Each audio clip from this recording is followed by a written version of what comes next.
All right, guys, how you doing tonight? Let me check on the chat here and make sure you can see the screen and that you can hear me. Can you hear me? Using a new encoder I've been using for about a week now, so just trying to make sure that everything's working well. Again, you can see me okay here. You can hear everything. You guys able to hear everything okay? Cool. Okay, I'm seeing some yeses. That's good. Hey, welcome to the show. This is KJ's What Happened, where we look back on some of the stranger things from the week in the news, some random bits, really just things that grab my attention. And there's quite a bit. We've got a busy week. In fact, there's a couple of stories that were so big and there's so much to kind of get into. I left them out. I'm going to do a couple of just broadcasts again over this week where we just discuss a couple of these specific news stories that are coming out. I've also got videos, of course, always in the works. I've got one on the mass shooters that should be out hopefully in the next couple days. So thanks again for your patience with the videos. I've been doing a lot more broadcasts here lately, but I'm always working on the videos. So thank you very much. Once again, I'm KJ. This is the show. Welcome to the Scariest Movie Ever channel if you're new. And I hope you enjoy it. Okay, this ain't your grandpappy's news show. This ain't in MSNBC or CBS or Fox or any of those things. Quite the opposite. Anyway, let's just get right into it. How's that sound? First story I got up here for you. 1 million moms launch Whole Foods boycott over drag queen story hour. So we've been seeing the story about the drag queen story hours in public libraries all around America. And it's good to see some people stand up. And this isn't because people hate gay people or anything like that. I don't think it's coming from a place of hate. It's just coming from a place of common sense. Just people in this kind of a mental state, all right, in my opinion, should not have access to strangers' children. That's just me. I'm old-fashioned like that. But still, it's good to see some people standing up and fighting back, right? Christian advocacy group 1 Million Moms has launched a boycott of Whole Foods Market over the chain's recent sponsorship of a drag queen story hour event in Atlanta.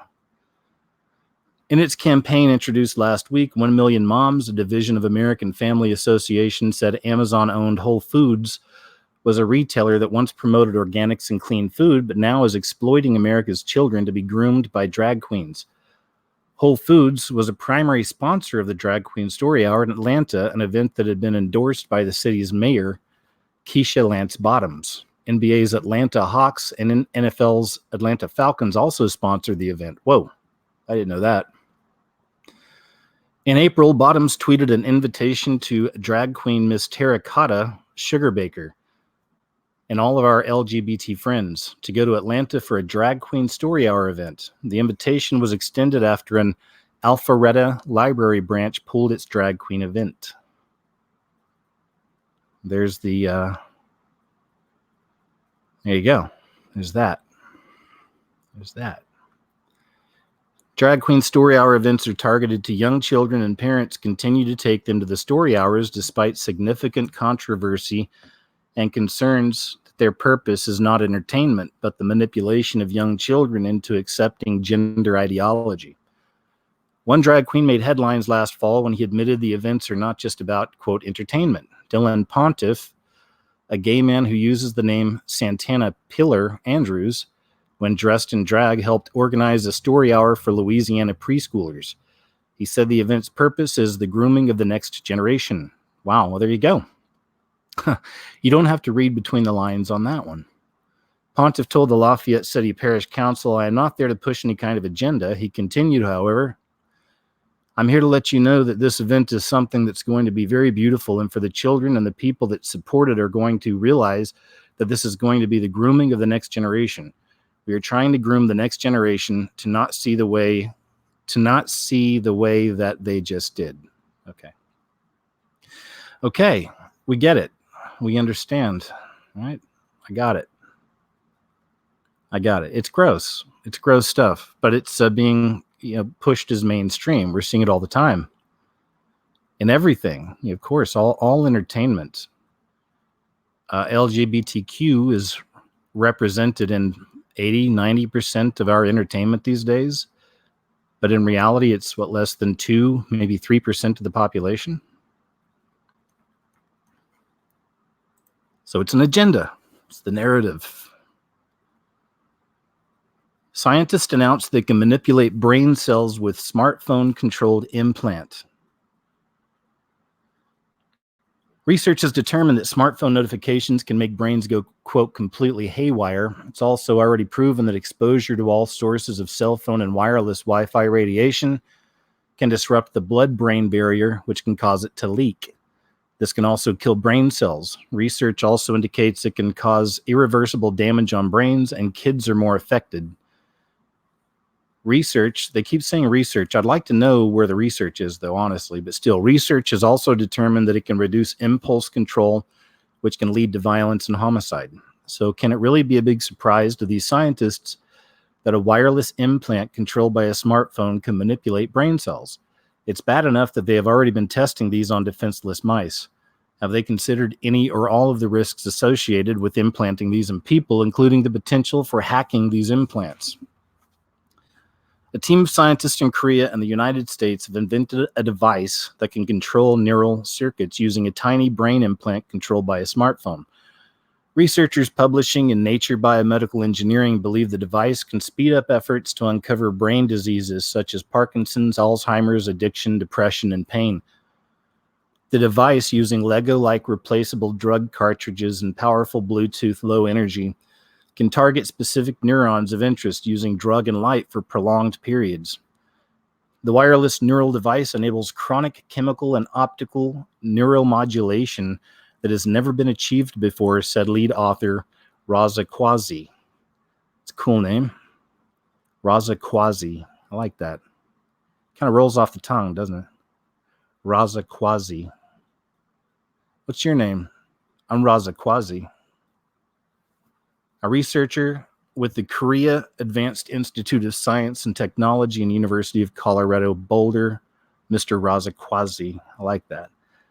He said this technology significantly overshadows conventional methods used by neuroscientists, which usually involve rigid metal tubes and optical fibers to deliver drugs and light.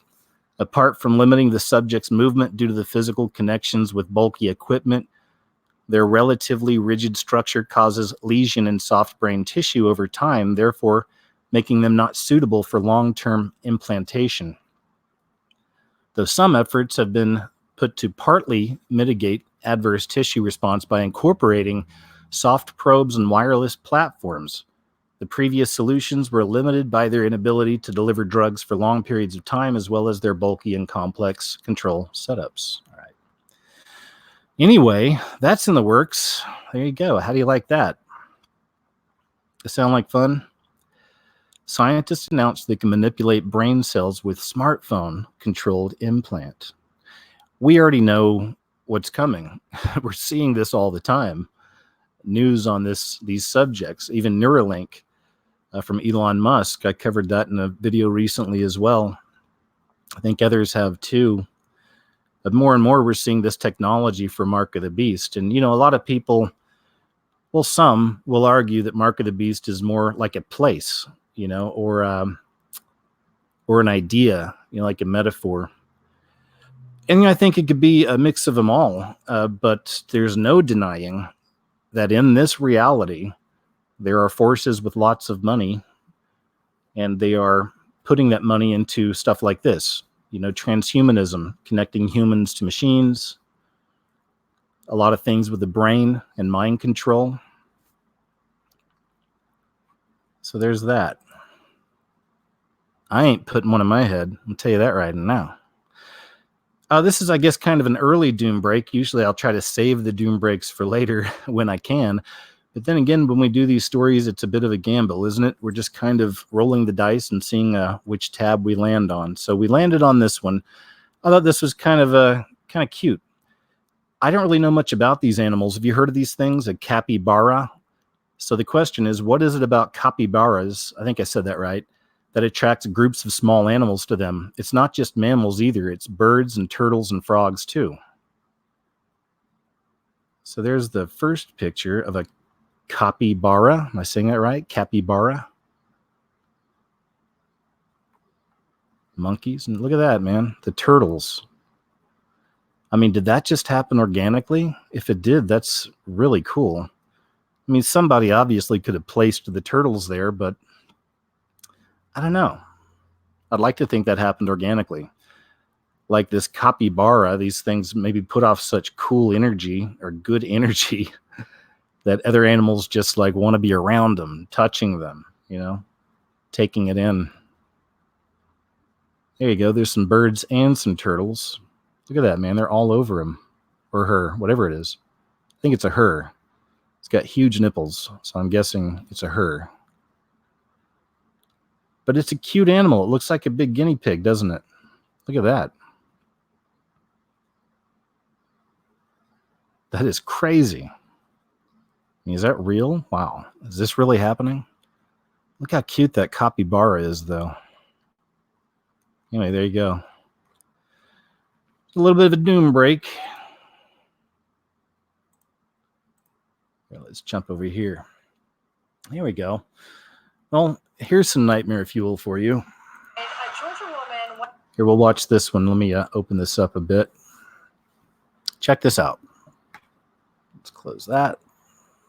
On Facebook, bragging about infecting her sexual partners with HIV. She even mentioned these partners on Facebook by name. And this video really has sent shockwaves throughout the city of Americus in southwest Georgia, and now it's gone viral as well. 11 Alive's Latasha Giffens joins us, and there are so many people concerned trying to understand A, what this is all about, and B, if she is a credible figure throughout all of this. That's right. This is alarming, not just for her community, but for those around the state, especially when you consider the CDC has Georgia listed in the top 5 for states with the highest number of HIV infections. I am HIV positive. In this 1 minute and 20-second video, Brandy Yakima Lassiter of Americus, Georgia, not only states that she has HIV, but she goes on to list the men she believes she infected on purpose. You HIV positive? She even includes their wives and girlfriends who now may also be affected. Lassiter goes on bragging about revenge and wanting to watch them suffer. I always get the lay. Now I'm watching them die. I get real nasty and evil. We talked to Major Herman Lamar with the Americus Police Department by phone. He says they are investigating her claims. How did you guys find out about this video? On Friday, we received several forwarded links to the video.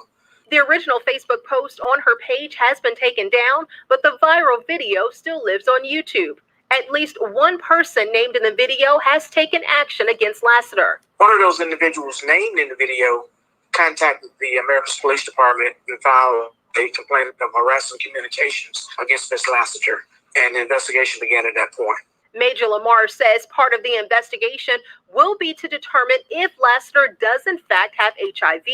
If she does, and knowingly infected others, she'll face serious charges under the Georgia law 16560, making it a crime to intentionally spread the disease. HIV.gov states about 1 in 7 people infected with HIV don't know their status. But even if it's proven this was some sort of a hoax, she could still face lesser charges. Police say there is a major takeaway regardless of how this investigation turns out. Because it is quite alarming to anyone in any community, and we ask everyone to, if you're going to engage in risky behavior, also to practice safe sex. And we asked police if Lassiter was under arrest, but investigators will only say she's being questioned at this time. We'll certainly keep you updated. All right, Latasha, thanks a lot. Wow, how about that, huh? I mean, that is just, to me, it doesn't get much more evil than to do something like that. I remember years ago, there were more nightmare fuel type stories coming out of, it was New York City, and then I'm sure there was some over on the West Coast as well, but there was a spat of these particular types of crimes where people that were infected with HIV were taking needles they had been using and stabbing people, even random people with those needles. Do you remember that? That was again, kind of a spat of those. It's there was a season where there seemed to be a lot of those kind of attacks for a while, and that's just terrible. I don't know if all of the people were infected or not. Maybe they were just messing around. I can't remember the specifics of each story, but wow, just what an evil crime, what a terrible thing to do to somebody. Netflix's Dear White People depicts Trump supporters as Triple K members. Have you ever seen that show? I've never even seen it. I've heard of it. And when I watched Netflix, I used to see it in there, as an option. But I never gave it a shot because I realize it's a lot of propaganda. And there's a lot of that on Netflix. I did a broadcast on that not long ago. Check it out on Netflix, quote, programming. They're programming. The race-baiting Netflix series Dear White People has debuted its 3rd season, and this year the show portrays supporters of President DT as racists and KKK members. Great, I said it. Uh-oh. Algorithm. No. In the season's 3rd episode, Chapter 3, a family of Trump voters is being given a makeover by a group of gay people in a parody of the Netflix series Queer Eye called The U.S. of Gay. The episode portrays the family as thoroughly lowbrow, slow-witted, and racist. They have Confederate flags posted around their home and property and have Trump signs in their yard. One member of the pro-Trump family, a bearded, bandana-wearing bumpkin, asks if... I haven't heard that word in a long time, a bumpkin. It's a good one. A country bumpkin. So a bearded, bandana-wearing bumpkin asks if they can make it so only some people feel more welcome at their homes. As the camera focuses in on the only black member of the gay crew, the joke was clearly stating the family is racist. A little later in the episode, one of the makeover crew members finds a white hood and robe in the family's closet, with the joke being made here that no one should be wearing white after Labor Day. Apparently, the series imagines there are Triple K hoods and robes in Trump supporters' closets. The last episode of the season is a full frontal attack against Trumper, with an episode that presents an alternate reality where blacks are the dominant race, and the U.S. came out of the first white president's term by electing a black reality show host, played by Flavor Flav, as president. Hey! The show features a young woman recording a podcast called Dear Black People, where she attacks blacks using similar rhetoric that conservatives use to criticize liberals, only in reverse. The host of the podcast slams blacks by saying, "Dear black people, congratulations, you've escaped the tyranny of 4 years under a profoundly qualified and eloquent leader.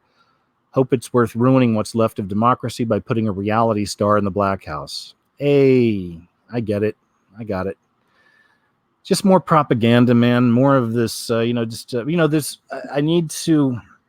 That's another subject I want to do just a broadcast on, is because I've done a few videos in the past about how they're programming us for a civil war. And some of those are a few, like 4 or 5 years ago, one of them is. And we're there. We see the programming is a lot more obvious now, but they're definitely pushing that narrative. So we'll also do another broadcast, or maybe I'll just put it together in a video of all the new techniques they're using and how obvious it is that that's a part of this narrative. They're really wanting to push. They're wanting to push people into actions and violence, and it's happening. We're already seeing little bits of that happen from time to time. We've seen some videos here of, people getting triggered by the MAGA hats, things like this. People just getting triggered all over the place, man, and they are starting to put hands on each other, and now they're doxing, and they're going to people's homes that they're upset with and threatening violence and stuff like this. So it's the whole climate, just in general, in America is just getting very, very intense with a lot of that stuff. So that's the good thing with people like us. Right? We see through this programming. You can't let this stuff, quote, trigger you. I limit watching anything on politics anyway. I don't need much of it. I'm more into kind of other things, but if I watch too much of that stuff, man, I start feeling triggered too. And you start seeing a lot of this obvious propaganda that's out there. If you're not careful, and you start getting really peeved off, and that's not going to help. It's not going to help getting your blood pressure up and getting all angry when most people have to just focus on, getting to work in the morning and providing for the family, just things like this. So we get it. There's a lot of that propaganda out there now. Have you seen this one? This is tragic, really. Kissing couple fall to their deaths after toppling over bridge. The couple, Maybeth Espinoz and Hector Vidal, were reportedly on their way home from a nightclub in Cusco in southern Peru earlier this month when they mistakenly fell 15 meters, approximately 50 feet, from the Bethlehem Bridge. Well, Bethlehem. Is there a message here for us? The moment was caught on CCTV, which appears to show Maybeth sitting on top of the railings on the bridge. Seems as if she loses her balance and wraps her legs around Hector as he tries to pull her back. Tragically, they both end up falling over the railings of the bridge.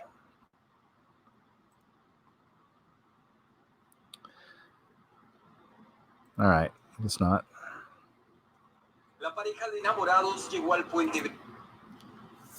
The incident happened at around 1 a.m. on Saturday, August 3rd, and witnesses say they called emergency services right away. That's pretty much the story. We don't need to see it. There's some little screen caps there. Give you an idea of what happened, but wow, right? Very unfortunate, to say the least. Mom wants daughter 14 to get plastic surgery because, quote, ugly people get nowhere. A mom who faked a depression to get a nose job on the NHS wants her 14-year-old daughter to have plastic surgery too because ugly people get nowhere. Carla Bellucci, 37, from Borehamwood, Hertfordshire. Well, that's a mouthful. Borehamwood, Hertfordshire, says her girl Tanisha is not a natural scholar and instead encouraged her to work on her looks. The mom of 3 made national headlines when she confessed to lying about depression in order to get taxpayers to pay for her nose job. Carla has now told Closer magazine, Tanisha isn't the most academic of girls, so I don't really care about her education, unlike with my boys. She will need to rely on her looks to get on in life, so she will need to be perfect. Ugly people get nowhere these days. I guess that's the mom and the daughter. I'm pretty sure it's the daughter on the right-hand side there. Cute kid. I don't see any problems, right? Mom and daughter. Daughter's there on the right. Mom's on the left, in case you're wondering. At the moment, she loves the Kardashian look with the big bum and boobs and pouty lips. Well, she's supposed to. She's supposed to love that look.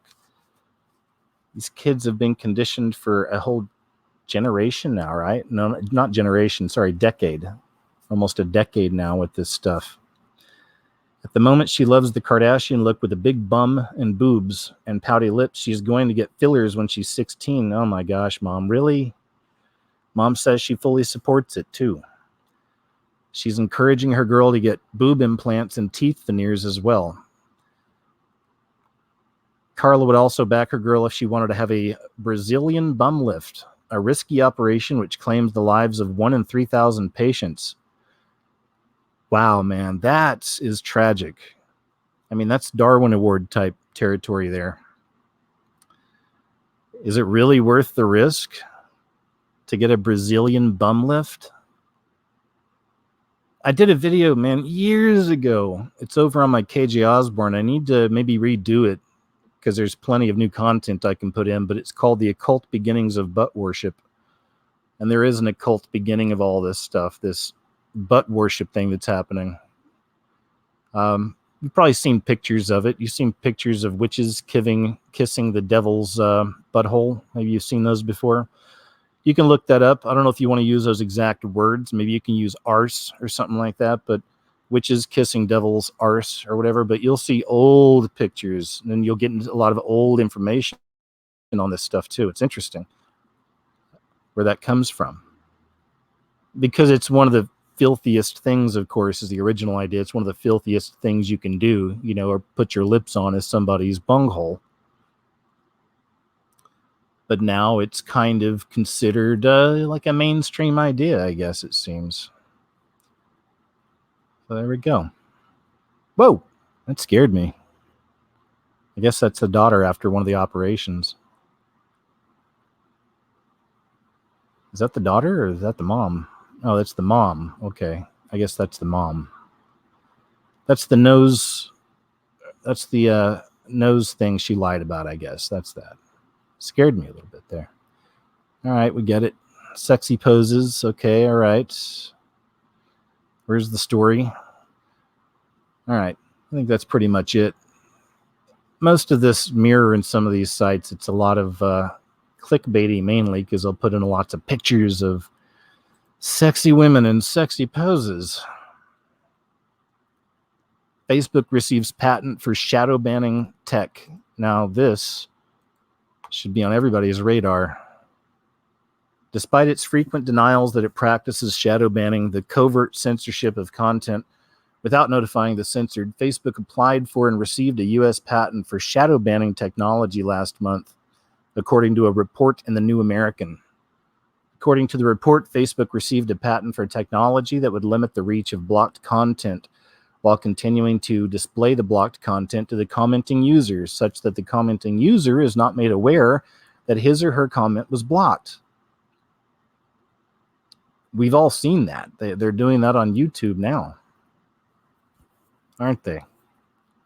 Via the New American, despite the fact that Facebook executives denied the practice in congressional testimony in April, the company was awarded a patent by the U.S. Patent and Trademark Office earlier this month for an automated system that would, quote, receive a list of prescribed content and block comments containing the prescribed content by reducing the distribution of those comments to other viewing users, unquote.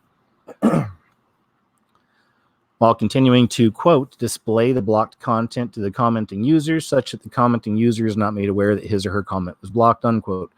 A better definition of shadow banning would be hard to write. Yeah, I mean, we already see that, at least on YouTube. You're seeing that. They're shadow banning whole channels. They're doing it to lots of us. I've shown you guys some of the statistics from Social Blade in the past. I don't like keeping that stuff up for long on YouTube because they also seem to be the kind of company that, you know, they'll use that stuff against you. It's like very petty. I don't even want to get into all that because I could tell you some examples I've seen.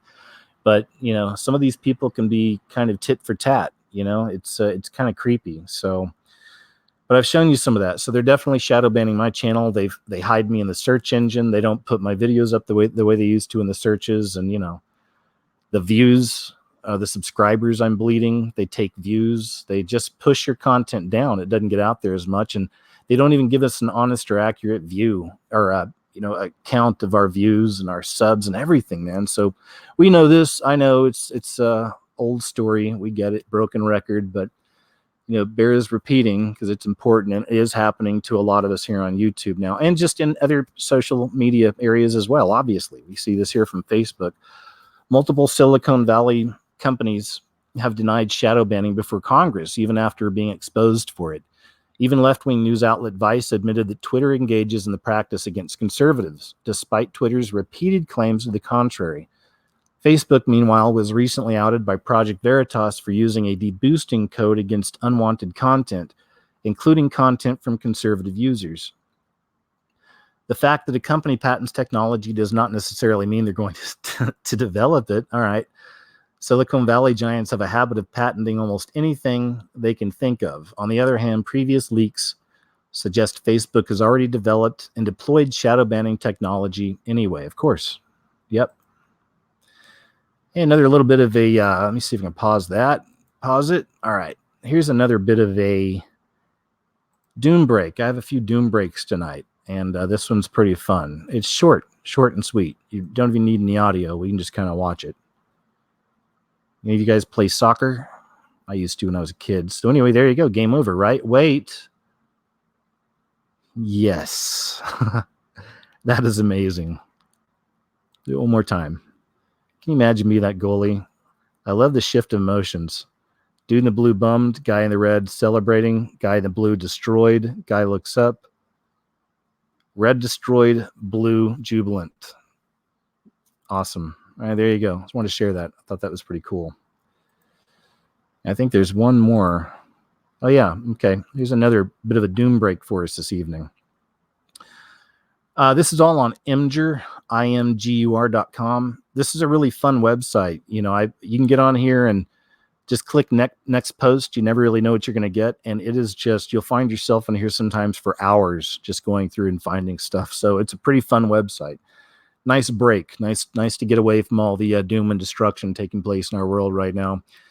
So this is from singer-songwriter. I follow this page on Facebook called Toilets with Threatening Auras. And well, I know, right? I mean, would you use that one? That's pretty crazy. Look at those walls. Wow. You are trapped. You're not getting out of here. There's another one. Yikes. Yikes. It's crazy. Here's another one. Look at this. Toilet paper here. So there's the toilet paper. Here's the toilet paper ring right here in the middle. And then here's the two stalls. So that's not going to be awkward at all. Toilet paper here. And the two stalls. All right. It's a good way to, make people talk to each other again. People don't talk to each other the way they used to. This is a chance to, maybe meet a stranger, make a friend. Look at this one. Wow. You ever seen any truck stop toilets? I'm sure you probably have. Most of you have traveled a bit. Perhaps driven across the country, driven to another state. I've seen some real nightmares, I'll tell you. When I was just right out of high school and before I went into the Coast Guard, I worked at a Love's Country Store. If you ever heard of Love's Country Store? And I worked a graveyard shift. And this was out in Oklahoma in the middle of nowhere. I mean, I was surrounded by just cornfields. There's nothing else out there. And I had some of the craziest stories. I'll have to tell you sometime. We'll do a story time. I'll tell you about some stories working at Love's Country Store for about a year or so. Graveyard shift and the things I encountered there and the people I met. Very, very interesting. So anyway, but lots of toilet stories as well. The crazy, creepy things you'll find in the bathroom sometimes working at a truck stop. Whoa, speaking of which, how about that? Speaking of furries, that is frightening. There's nightmare fuel for you. You push the door open to the bathroom and you see that. What do, right? Get out as soon as possible. Run. Look at this one. Look at that. All these wires. There it is. Okay. Whoa. Check that out. Trumpets. I guess you TT in the trumpet. All right. It's creative. Masonic floor. Wow, check this out. No, thank you. That is so wrong. We had a story on here a few weeks ago. I think it's in Norway, right? Sweden. Somewhere out in that area, somebody's developed these kinds of bathroom stalls. I guess that this is a thing. I don't know. This says, I just tried to use the bathroom at Wendy's and saw this, never going back. Look at this. You see that? That's crazy. Wow. Some amazing work. And then there's this bathroom. Another creepy bathroom. Okay. There you go, guys. There you go. Bit of a doom break. Toilets with threatening auras. Definitely a bit different. There's another picture right here I thought was interesting. The mass shooters of 2019. Every person charged with or arrested for shooting 4+ people in a single incident. Look at all these faces. It's a wide variety, eh? Mostly men. But that's it. It's the shooters. 2019. Mass shooters in America, 2019. Does that seem like a lot to you, or does it seem like not enough? What do you think? There's the people. All different shapes and sizes and colors and races and sexes. So here's another part of the new narrative. It's interesting how under Obama, all we ever heard about was ISIS. It was always ISIS pulling something off. I mean, we had, of course, some pretty big school events and other events underneath him as well, obviously, but we heard more about ISIS back then. And we're not hearing about ISIS as much now, but now we're starting to, seems forces in the government are starting to turn their attention towards Americans themselves. We know under Obama, it signed the NDAA, National Defensive Authorization Act. Look up that. And even in that one, it's all about this. Homegrown white nationalists or terrorists. And it's, Bible believers, conservatives, gun owners, etc., etc., etc. The patriots, if you will. So I'm seeing more of this narrative, of course. We're seeing that pop up after the last two events took place. No matter what the truth is, it doesn't matter. This is the narrative. This is what they want us to be getting ready for or thinking about or looking into, or I always say getting ready for more, preparing for more, because I'm not going to be surprised when some more events pop out that are going to be done by people that seem to be one of these, a homegrown white nationalist terrorist. But even if it's not, the media will probably go ahead and peg him as one anyway, or her. America under attack, homegrown white nationalist terrorists. Not going to play it, not even going to read it, just putting it out there because I'm seeing more of this. AFSCME, I don't know what that is, but look at the falling star. You got to love it. I've covered that a lot, that symbolism, the falling stars, and so many things. It's the fallen star. It's fallen star.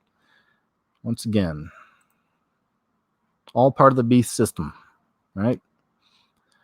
Trump official promotes Clinton conspiracy theory about Epstein's death. So here's another one. This is kind of touching on some of the, of course, this is Rolling Stone, so it's propaganda rag. But this did happen. Right after Epstein's alleged suicide, the number one trending, I may have that story up here tonight, but the number one trending was is it Clinton death list or something like that, or Clinton death count. And then Twitter literally took that down and replaced it with Trump death count or Trump body count or whatever. You guys see that? I know it wasn't in your mainstream news, but that did happen this week. And let's just read a little bit here. A Trump administration official and friend of the Trump family promoted a conspiracy theory about the apparent suicide of Jeffrey Epstein, the disgraced financier and friend of the powerful who is in jail facing charges.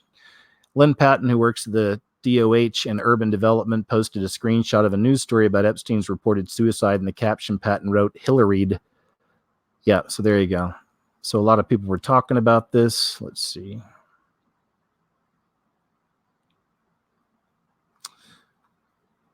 Oh, remember that? Look at the media will lie about this. What else are they lying about? Remember that? Anderson Cooper got in his waders, acted like he was sinking during one of the nature events we had not long ago. And anyway, whatever. There you go. Oh, there we go. That was the video I remember seeing. There's this guy right here. It says U.S. Trump retweeted. So Trump retweeted this right here. It's a video. Oh, I don't want to see her, but it's from this guy right here, and he was basically saying that the Clintons were behind it, right? And then Trump actually retweeted that. And this is why I don't really cover politics most of the time, because it's boring to me, and I don't even care about this story right now, but I wanted to just show you a little bit of that, what's going on. We'll look more at some Epstein stuff in a little bit. Founder of AccuWeather says there is no evidence heat waves are more pronounced now because of climate change.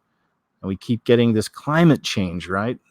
This climate change agenda forced down our throats at every turn. The founder of AccuWeather said there is no evidence to suggest heat waves have become more frequent due to climate change.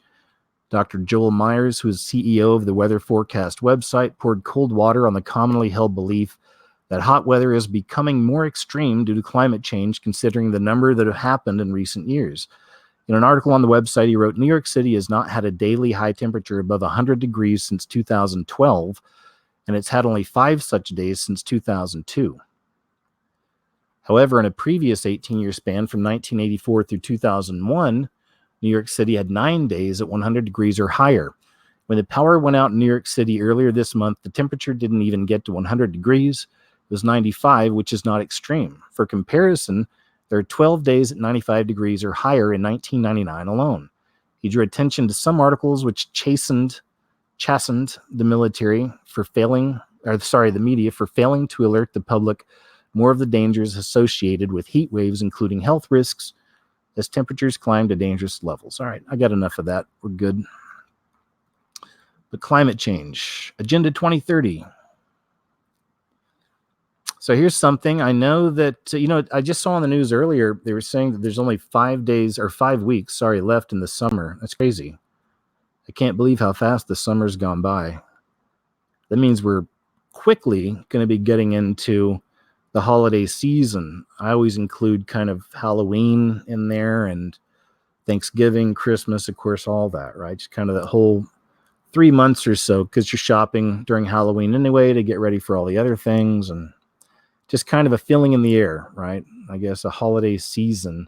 But since that's quickly approaching, I know a lot of you, specifically in this case, women out there, like to shop early. You like to shop, before the holidays. You get better deals, better prices, and just get it out of the way. So this right here might be something for you to look into. Maybe a potential gift for that man in your life, or men that you love, you care about, and you just want to let them know how much you care and how special they are.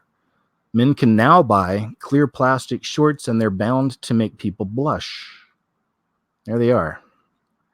There you go. It's so holiday season's come. I don't want to look at that picture for very long, but I think you get the idea. Planning your next holiday, and hey, look, even they're suggesting it. Planning your next holiday and want to make a strong impression when you hit the beach.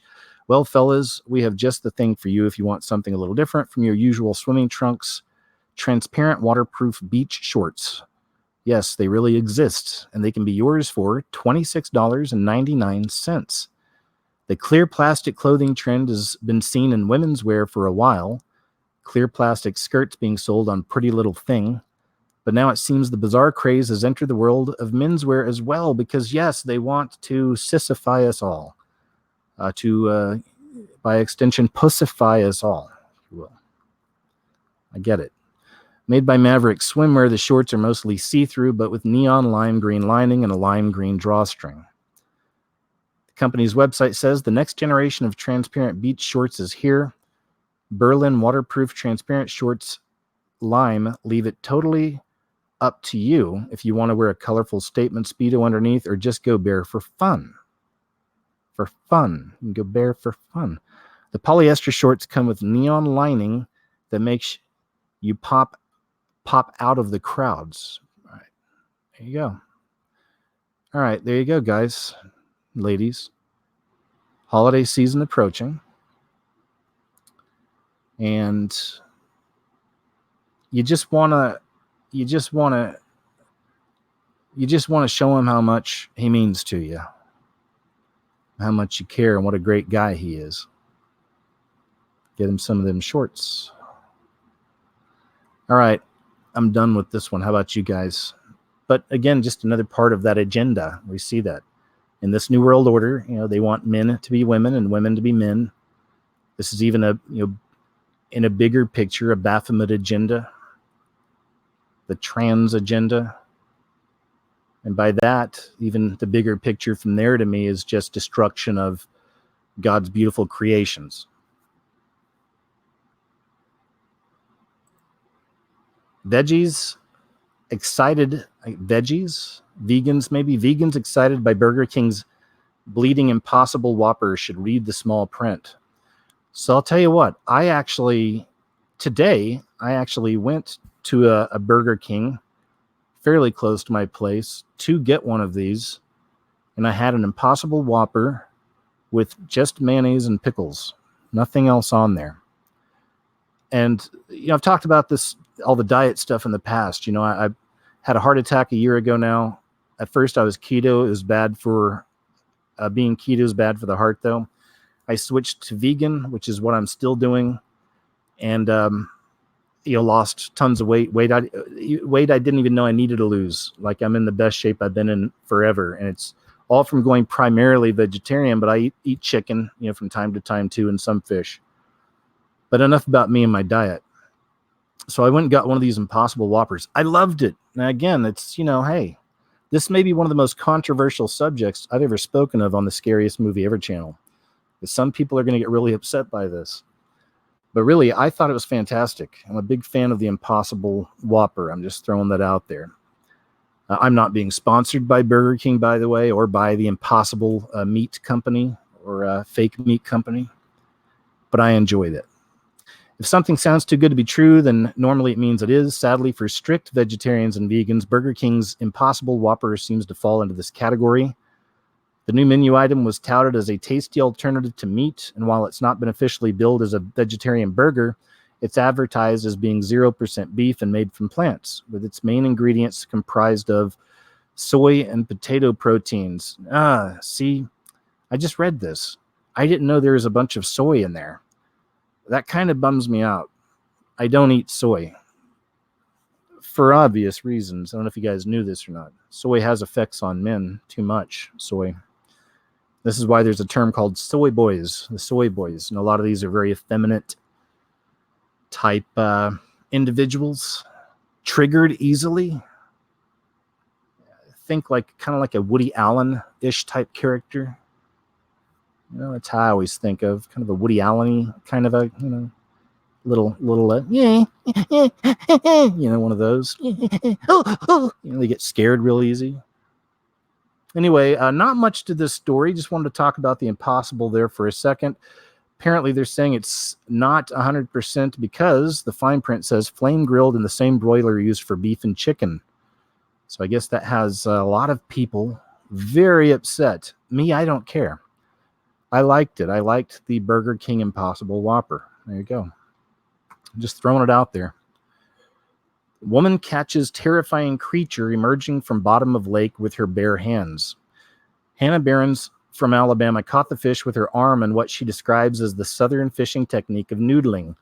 So my home state is Oklahoma, and I actually have spent more of my adult life, I think, away from there than living there. But still, it's where family is, friends, everything else, where I was born and raised. And we're one of the few states in America that actually allows this practice called noodling. I think there's only 3, by now there's probably more, but way back in the day, I remember there's only like 3 or 4 states that you could actually noodle in, and Oklahoma is one of them. And I won't get into all the specifics, but a guy I went to we grew up together. We went all through school together. His name's Brad. He wound up making a movie about noodling in Oklahoma. It's called Okie Noodling, O-K-A-I or O-K-I-E Noodling. And he's done a lot of other stuff too. And again, we lived near each other, went to the same schools growing up. I've known him for years. I don't talk to him anymore, but we kind of came up together. He wound up making that documentary. He's also, from there, he wound up doing a lot of stuff with the Flaming Lips, the band. He's filmed a lot of their music videos and done a documentary on them, I think. So he wound up doing a lot of stuff. But he made Okie Noodling. It's a fascinating little documentary. Check it out. I know you can find it online for free. It was on PBS at one point. And it just profiles 3 or 4 little families in Oklahoma that go out and do this noodling where they catch these massive catfish with their hands. You may not have ever heard of this. Some of you may have, but let's check this out. A fishing and hunting enthusiast took her hobby to the next level by catching a huge catfish with her bare hands. But when she emerged from the murky water, a fish was hanging onto her whole arm, which she didn't seem fazed by. Hannah Behrens' controversial hobby has landed her 530,000 followers. In this video, she shares the southern fishing technique of noodling. Wearing a bikini and rock shoes, that probably helps with the views. The 23-year-old free dived down into the muddy water, completely disappearing. A male companion seemed to hold on to her, gritting his teeth in the struggle as Hannah kicked her legs into the air. Look at that thing, man. Look at that. Yes, those are real. Yes, they exist. I've been to Okie Noodling tournaments in Oklahoma twice, and it's incredible what these guys find. It's incredible. And ladies. Again, can't forget the ladies are out there too. After a few moments, she pops back up from the water and brings the fish with her. The catfish locked its jaws around her arm, engulfing her entire forearm. Luckily for Hannah, catfish don't have teeth, but their mouths can expand so they can gulp their prey down. As the fish thrashes around with Hannah's arm still in its mouth, she keeps a firm grip with her other arm jammed into its gills. Look at that, man. Isn't that crazy? It's huge. And that's the way they do it. These things, they're under the water. They bury themselves into the mud, sometimes in little holes, kind of right on the little bank, right where the water meets the ground. There's a little bit of a ledge there. There'll be some holes. They like to dig themselves kind of into those areas. Some of them, like I said, are literally under the mud, under the water. And you take your hand and you kind of put it right there in front of them, twinkling your fingers around is the idea, acting like using your own fingers as bait. And these things, as the article said, they have no teeth, but they'll swallow your entire arm. And then the people just, I guess, squeeze from the inside, and then they grab a gill and they pull these things out. It's insane.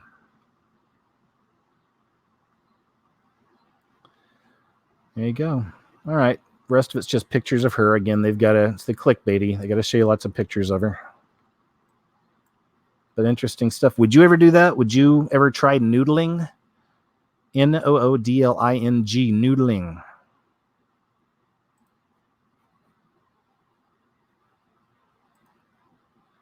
Snake-like UFO returns as mystery object seen moving like it's alive over New York State.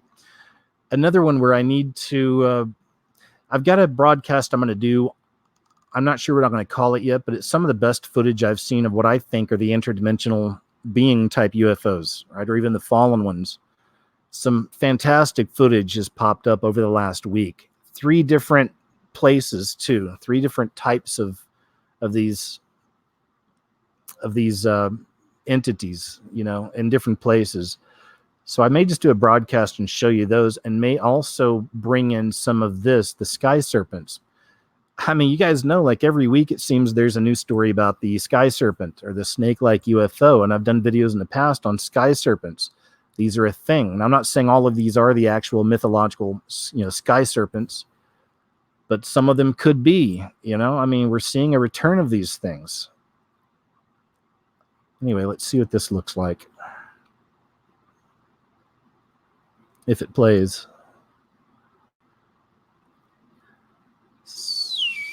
Oh, come on, man. We had it, didn't we? Here we go.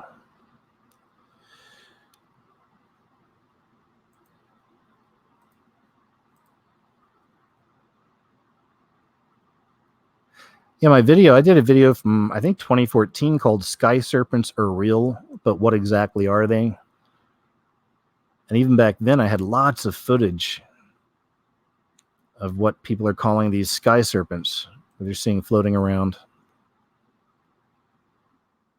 Pretty wild, eh?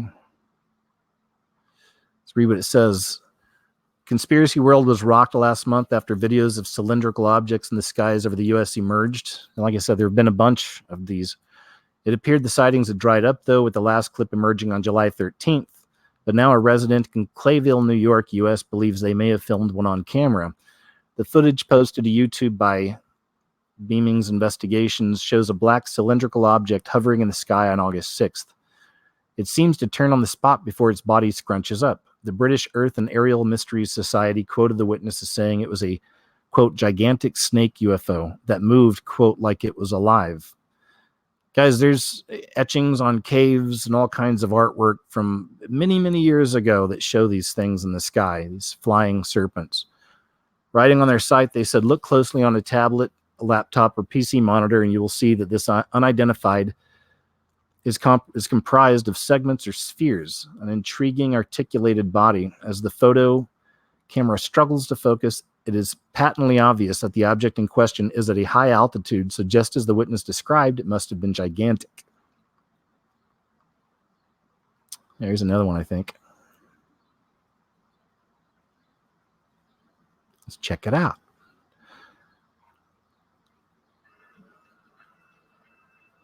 All right.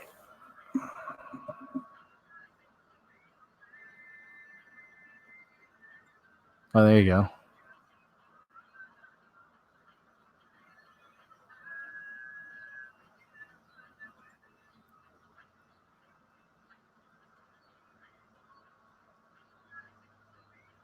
like there's a lot of things up there, doesn't it? Looks like there's maybe a couple orbs, and then there's that kind of a similar snake-like looking kind of UFO, right?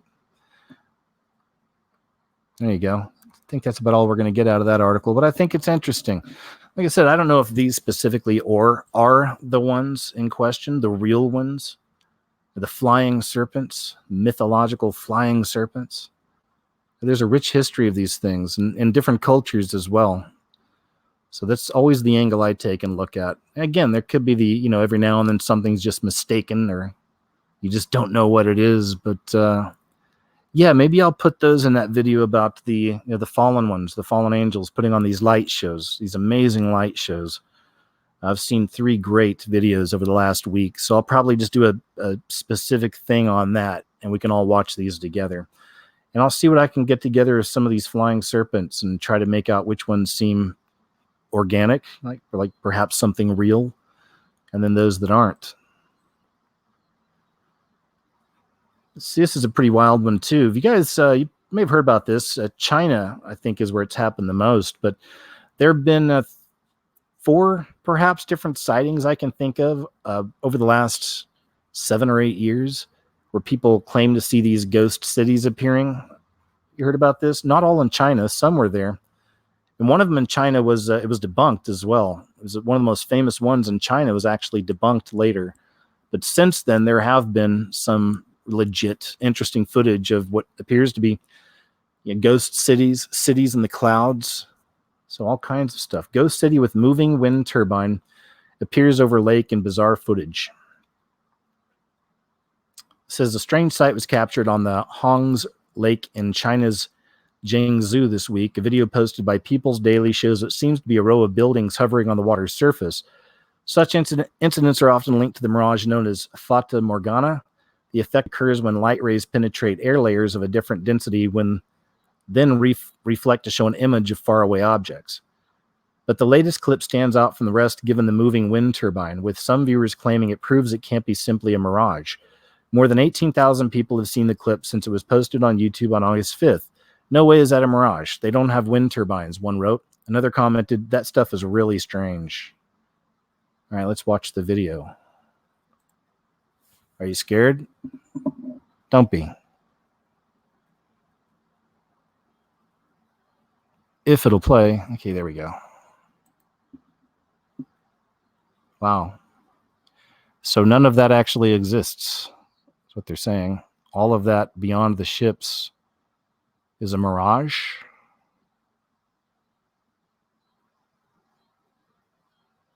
It doesn't look like a mirage to me. And the wind turbine is interesting. But are these just, are these proofs, as I've been saying here on the channel for years, reality's changing, the veil is lifting? Or is this more proof of perhaps these, dimensions opening up? We're seeing glimpses from time to time of, something on the other side or a mirror universe, Just wondering. I think, out loud, thinking out loud these things, I'm not sure, but I question these things. Foxes are seen near the Western Wall in prophetic scene which predicts a return to glory for Jerusalem. Foxes have been spotted near the Western Wall in Jerusalem, causing a leading rabbi to claim they're fulfilling a Jewish prophecy that predicts the building of a new temple. Rabbi Shmuel Rabinowitz, the rabbi of the Western Wall and holy sites, shared photos of foxes near the historic site this week in the lead-up to the festival of Tisha B'Av. One cannot refrain from crying at the sight of the fulfillment of the prophecy of, quote, foxes will walk on it, he announced. The rabbi was referring to a verse in the book of Lament. I guess there's the foxes. Or a fox. Yeah, there's a couple. The rabbi was referring to a verse in the book of Lamentations, a religious text which recounts Jewish tragedies, including the destruction of the 2 temples that stood in Jerusalem, the first by Babylonians and the second by the Romans. It refers to a prophecy made by Uriah that the Temple Mount will be destroyed and inhabited by foxes. If this prophecy was satisfied, according to the Talmud, this would also fulfill another by the prophet Zechariah about the temple being built, according to the Jerusalem Post. I think Zechariah also talked about the flying scrolls. The relevant passage in this, I can't pronounce that word, tractate Makot. Anyway, the relevant passage reads, quote, until the prophecy of Uriah with regard to the destruction of the city was fulfilled, I was afraid that the prophecy of Zechariah would not be fulfilled, as the two prophecies are linked. Tisha B'Av 2019, which begins at nightfall on August 10th, is the main day of communal mourning in the Jewish calendar and includes the reading of the Book of Lamentations in synagogues. Other events that may be commemorated include the Holocaust and massacres in several Jewish communities during the Crusades. The Temple Mount is one of the holiest spots in Jerusalem and has been venerated for thousands of years by Jews, Christians, and Muslims. The site includes the Western Wall, the only surviving section of the Second Jewish Temple. According to Islamic tradition, Temple Mount was where the Prophet Muhammad made his, quote, night journey to the throne of God. The gold-topped Al-Aqsa Mosque was constructed there after Muslims conquered Jerusalem in the 7th century. Okay. There you go.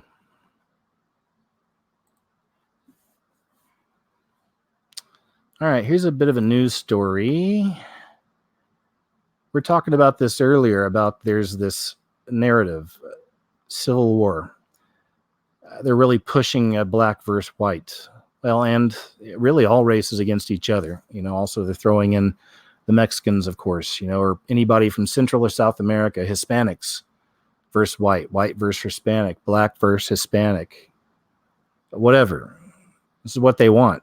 They can divide us into different tribes and then turn us against each other, right? We do all their work for them. But we know that narrative's out there. We know times are really intense. And, you know, it's such a outrage culture and cancel culture. Everyone's just looking for a reason to get triggered.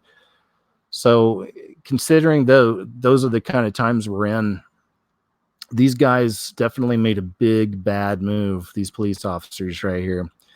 This is not the time to be doing something like this in these hyper triggery type times. Anyway, we'll watch this one. Watch this one together. How's that sound? And a video posted to Snapchat showed two white Galveston, Texas police officers on horseback appearing to lead a black man down the street by a rope attached to handcuffs. The man, 43-year-old Donald Neely, whose family says suffers from mental illness and is homeless, was arrested for misdemeanor trespassing and was being led to a police staging area nearby. Authorities say a police vehicle was not available at the time. They treated my brother as he was a dog. Neely's brother says the family wants the officers fired. What they did was real inhumane. It was real degrading. Galveston's African-American police chief apologized to Neely and called the incident an unnecessary embarrassment, adding, this is a trained technique and best practice in some scenarios, but that the officer showed poor judgment in this instance. The chief also said the officers did not have any malicious intent and that the policy detailing the technique was immediately changed to prevent further use. They had so much interaction with him in the past, they know that he's mentally ill. I believe that that's why it was malicious. And I believe that that's why Galveston's apology is inauthentic and insufficient. A picture drawing words of outrage and disbelief tonight. Ron Mott, NBC News. See what I mean? No matter what, even if it was just a part of the regular procedure, in these super triggery times, when I first saw that story, I was just like, oh man, here we go. Because I didn't know, who was in the wrong, who was in the right. But just seeing that picture, like, man, there's cuckoo leftists out there that they'll see a picture like that and they're frothing at the mouth, not so much out of anger, but out of excitement. Because now they have something to rail against. Now they have actual proof, racism is in America and it's just getting worse. And oh boy, the outrage culture. Everyone's outraged. That was a huge boo-boo, though, I'd say, especially in these kinds of times, right? Saudi Arabia sees 7,400 planes full of worshippers arrive to Mecca as around 2.5 million Muslims take part in the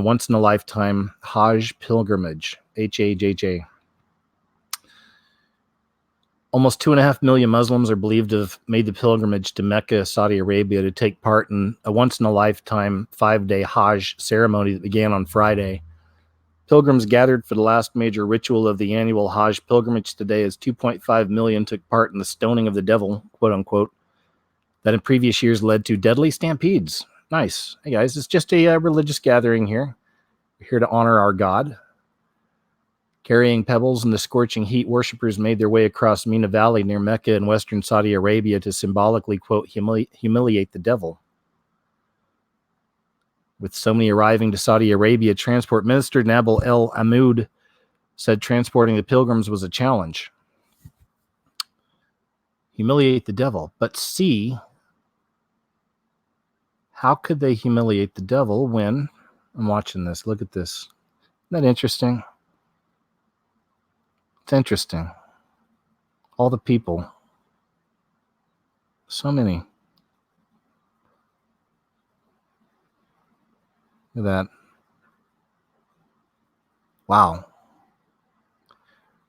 The tents look like Denver International Airport. I don't think it means anything.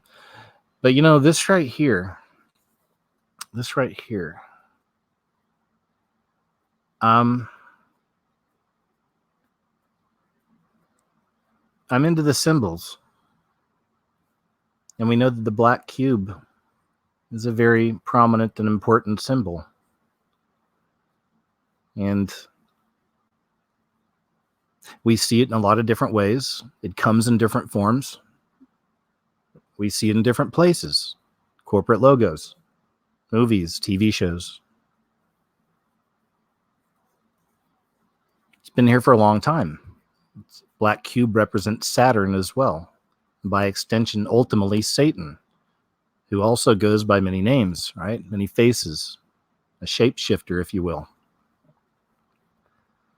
So when I see this, no offense to my Muslim friends out there, if there's any watching, I know there's always usually some. That's all right. We got a big mix.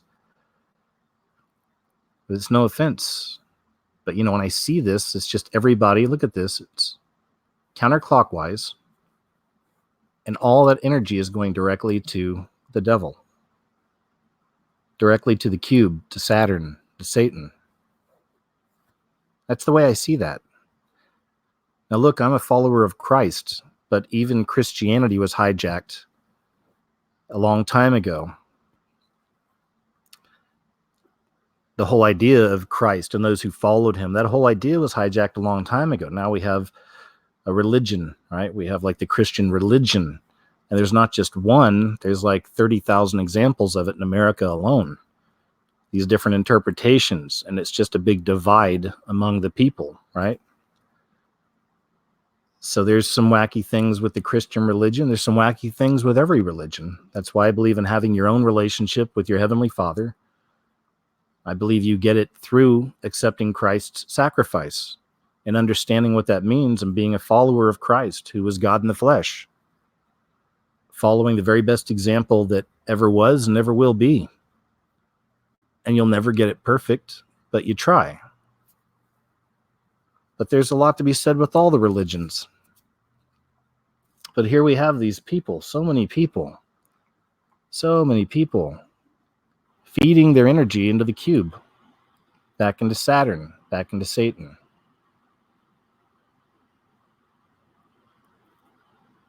But these pictures are interesting. All the people, look at that, all the people.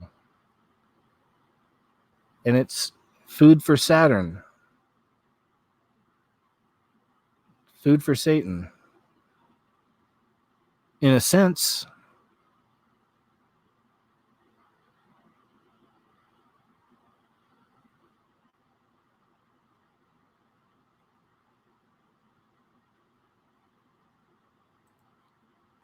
U.S. doctors publish rallying cry to ban on torturous conversion therapies that are still legal and practiced in 32 states. U.S. doctors are calling for an end to the maligned conversion therapies that claim to change people's sexual orientations in a top medical journal. Last year, the award-winning film Boy Erased Hollywood propaganda, of course. Boy Erased, starring Nicole Kidman and directed by Joel Edgerton, gave a historical glimpse at conversion therapy in the American South and brought U.S. attention back to the practice, which is very much alive today. Conversion therapy's dark history has seen doctors shock, hypnotize, and castrate. So I don't know about this. Now, I don't know. Is that a part of conversion therapy? Because I don't, you can't automatically trust any of this stuff, but I'm unaware of this. Conversion therapy's dark history has seen doctors shock, hypnotize, and castrate patients whose sexual orientations they wrongly deemed medical issues. So again, I don't know about the castrate, hypnotize. Sure, they probably did. Shocking, I would hope not, but same-sex marriage is at long last legal in all 50 U.S. states. Maybe they're just showing us, of course, the most extreme version of that. I don't think today's conversion therapy, isn't it more about like through faith and prayer and stuff like that? Yeah, I'm not sure. Let's read on. Again, I'm sure there's, with Daily Mail, there's always a narrative. So keep that in mind as well. Same-sex marriage is at long last. It says, at long last, finally, it's legal in all 50 U.S. states. And LGBTQ rights have been greatly expanded, but it's still legal to subject children under 18 to conversion therapy in 32 states. I mean, what do you think about that? Of course, the way it's written, they don't like it, right? But we've talked about this. It's not, a hatred of gay people or anything like that. It's just calling things what they are. I mean, it's a sin, all right? Now, again, I'm very well aware of my sins, and everybody else is well aware of theirs. At least they should be. Not everybody is. There are psychopaths and narcissists out there as well. But so I'm aware of things I'm doing wrong. We all are, and that's part of your personal relationship with God as you work on it. And you don't hate yourself, for the kind of sin that you're in. You have to just work on it. This takes time. And you got to learn to love yourself. You got to learn to trust God and just know it takes time for things, right? And that is, we want to do good things for God, not because we're scared of him and because he's mean and hateful, but when we truly realize all of the blessings we have, when we truly realize how good God's been to us, it's the way I see it.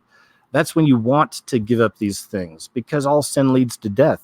Not necessarily always just a physical death. It can also be the death of relationships, the death of your faith, the death of all kinds of things, the end, the destruction, right? So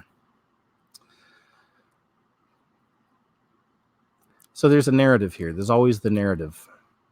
But just keeping this in mind, again, is it really so wrong to want to be able to, if there's a child, and look at how much programming is going on in this world, they're after the kids, especially. There's a lot of this trans programming towards the children.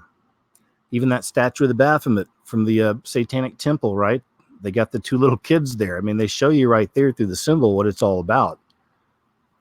It's corrupting the minds of the children.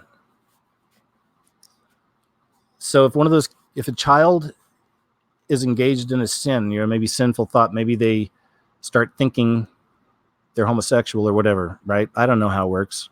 I'm just saying, let's just, for a point here, they start thinking that, they mention it to the parents.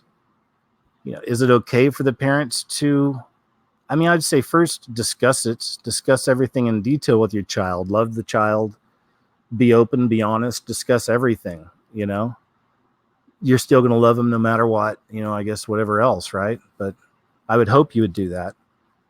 But where's the conversion thing come in? You can try to lead them to Christ, have them understand themselves, or is there a need for this conversion thing? Do you think it helps? I know I've seen stories out there. We may have shown some here on the show of people who've gone through it and said good things. So I haven't heard all of these barbaric things we're seeing in this article. I'm just saying, these are just things to consider, just putting it out there. Because that's such a touchy subject, isn't it?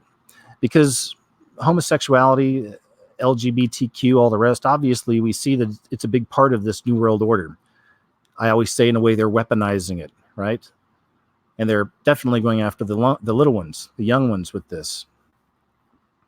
So these are very dangerous times, man. And then you get people in the middle, who aren't going to the pride events. I mean, they're literally calling it pride. Again, we've discussed this. It's pride.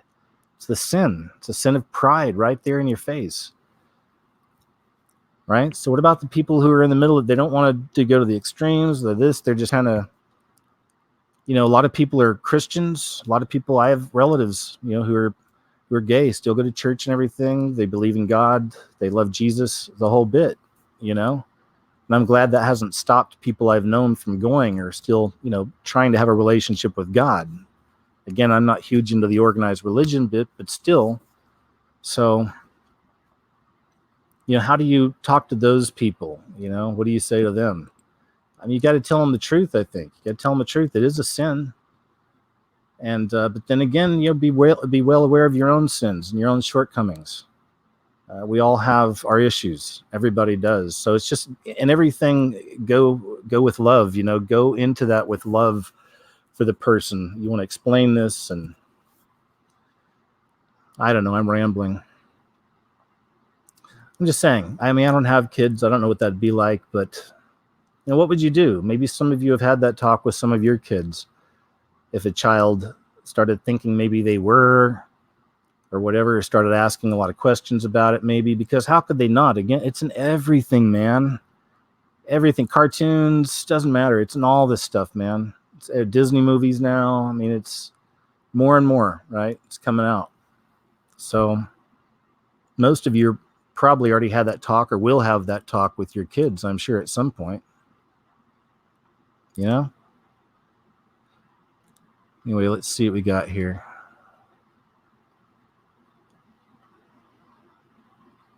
The first record of explicit conversion therapy is from 1988, when the German psychiatrist Albert von Schrenck-Notzing proclaimed that he had used hypnosis and a sort of exposure therapy, trips to a brothel, to turn a gay man straight. He set the stage for a centuries-long practice of treating non-heterosexuality as a medical issue to be treated. Some continued subject patients to hypnosis. Other patients were forced to endure dangerous electroconvulsive therapy delivered to their heads or even their genitals. Still others were lobotomized. So see, none of that's good. I don't like that. That's not good.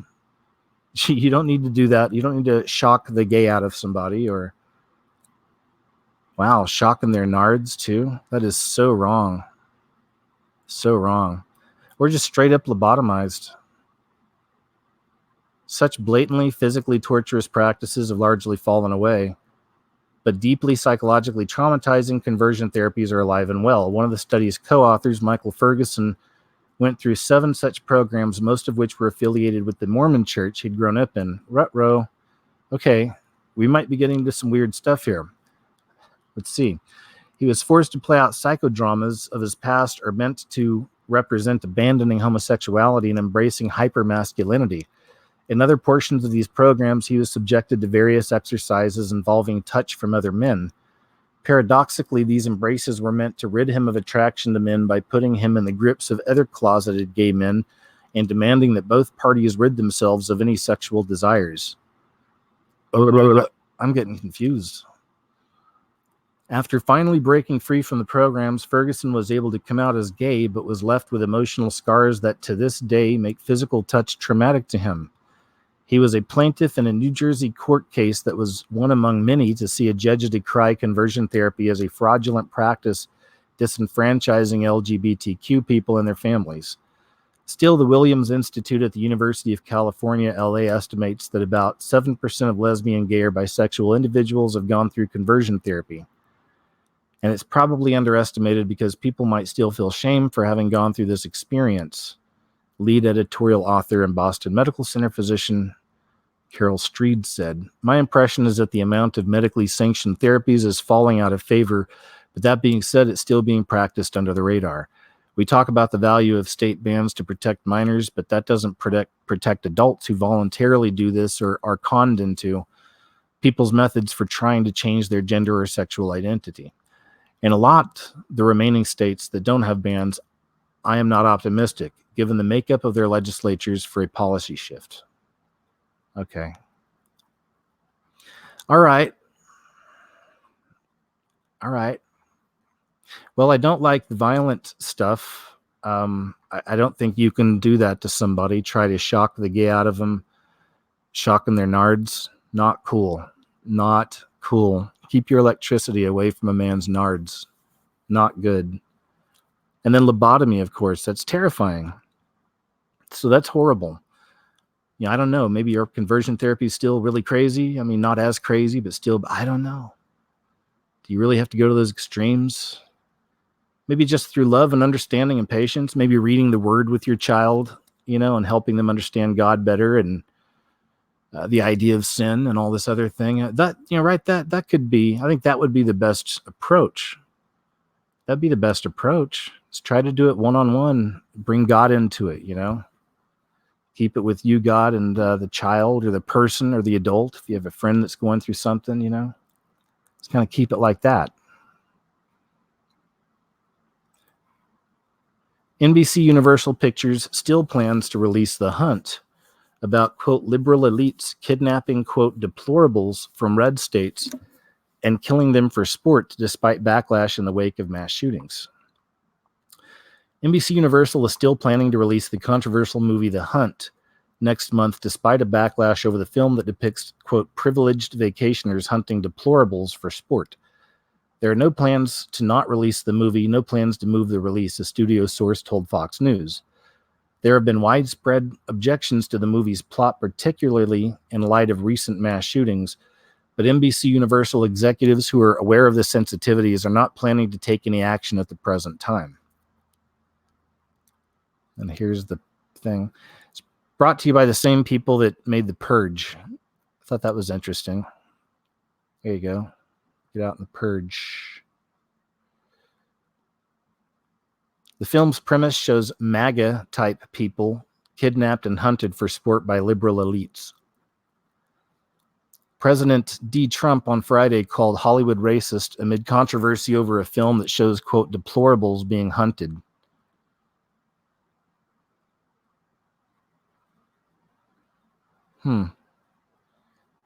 Just some of the tweets. Universal is releasing a horrific movie about hunting down people called The Hunt. They pulled the ads, but they have not stopped its release. Absolutely irresponsible movie and fosters hate and killing of people who don't believe the same as the hunters. Hollywood be shamed. The idea and trailer for The Hunt is disturbing. The fact it was done by the same people responsible for the Purge movies speaks of how much Hollywood believes and desires our nation to devolve into civil war. There you go. See more of that Civil War programming, chaos, and a place where only leftist elites survive. Universal is releasing a movie next month called The Hunt that depicts Trump supporters being hunted down like animals. That is beyond sick. But can you imagine the outrage if this movie was about hunting liberals instead? They would probably commit another mass rut-row. Oh boy. Oh boy.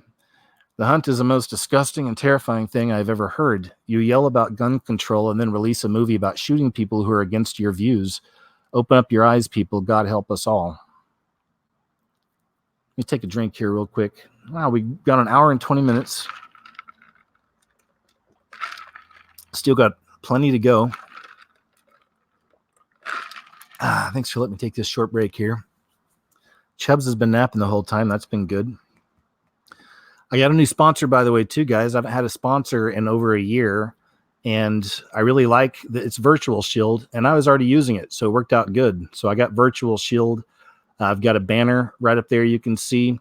They said they're gonna try me for 30 days or so, see how it goes. I appreciate them, jumping in and trying to help out the channel.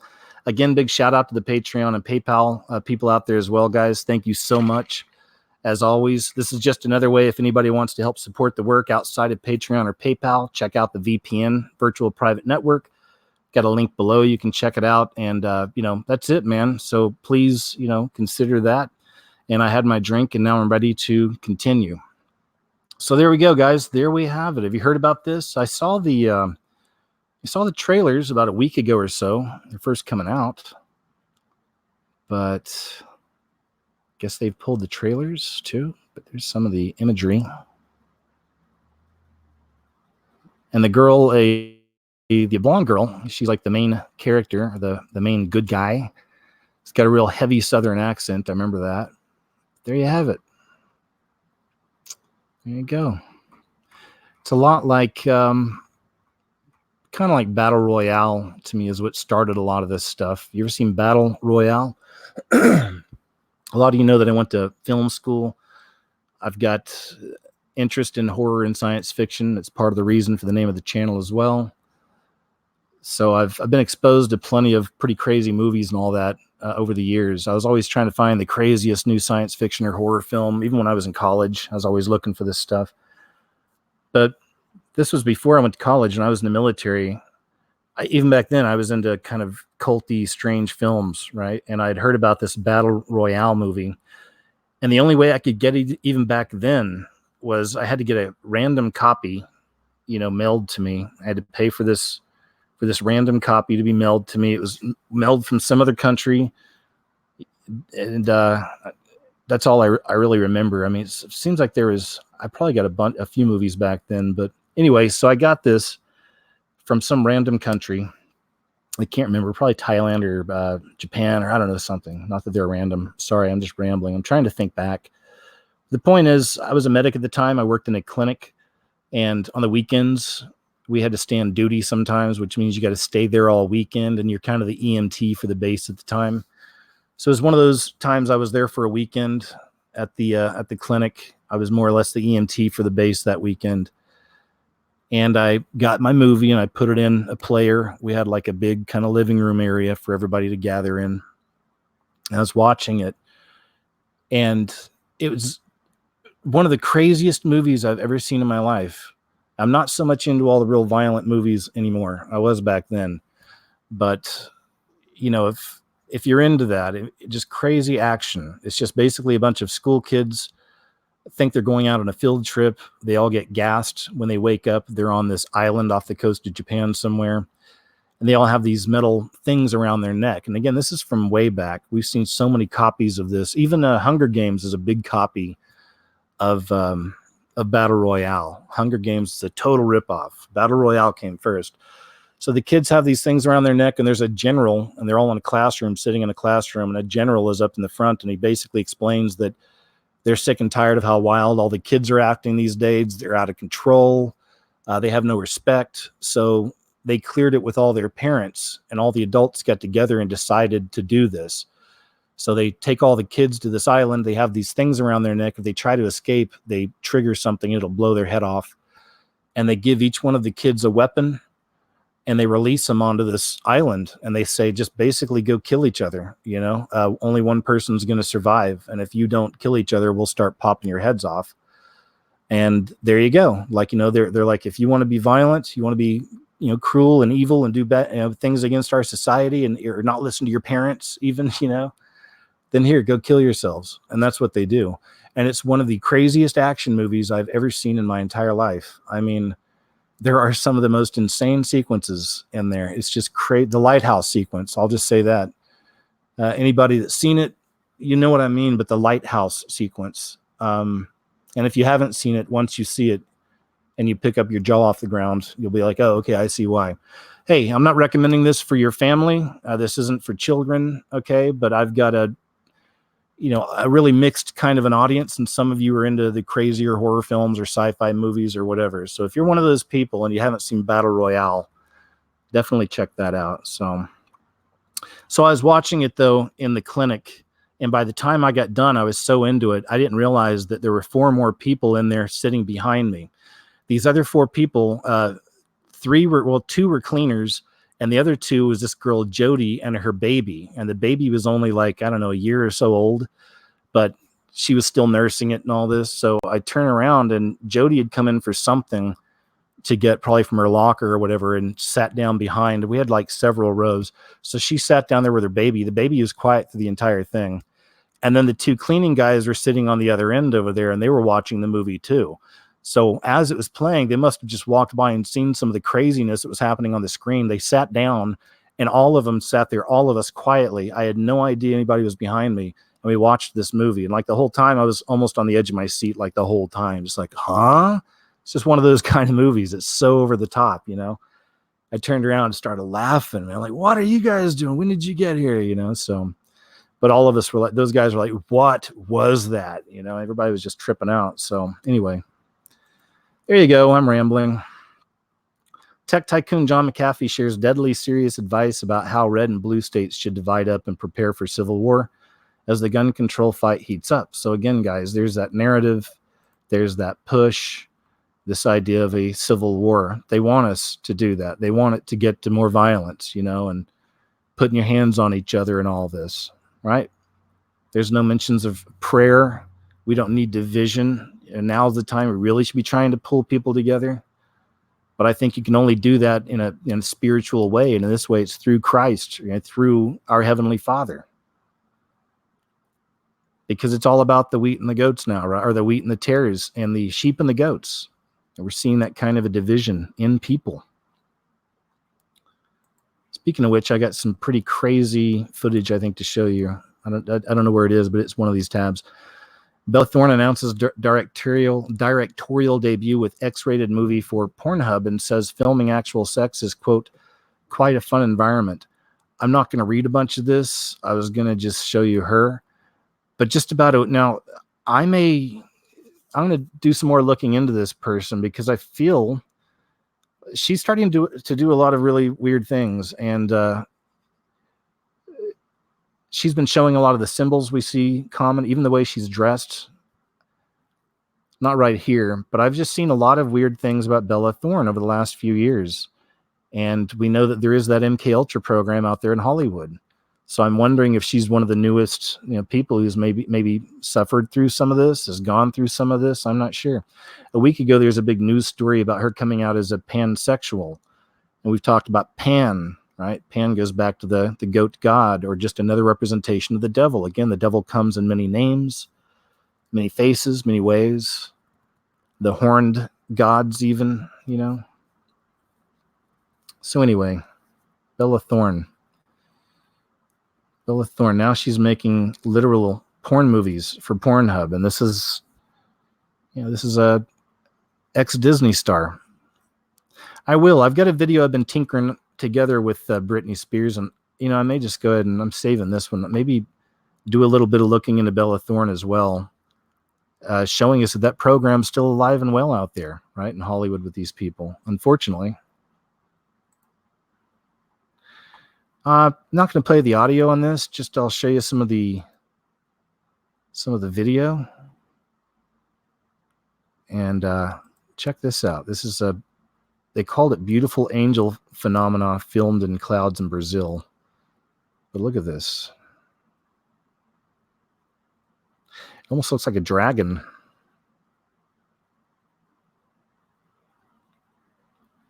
It gets a little closer here. There you go. Look at this. Look at that. Angel. That looks like an angel.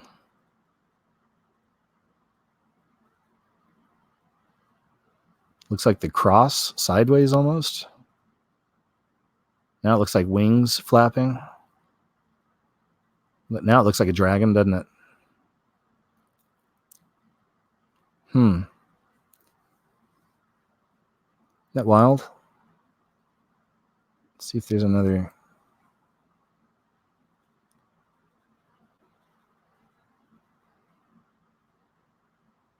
Here it is.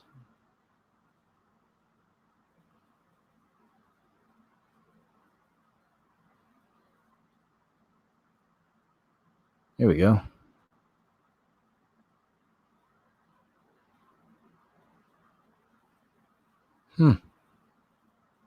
It looks like, look at it. It looks like huge wings flapping right there, man. Huge wings. Wow. Is that one of the dragons? Dragon of Revelation. Huge fallen angel. That's another one worth saving there. Good one.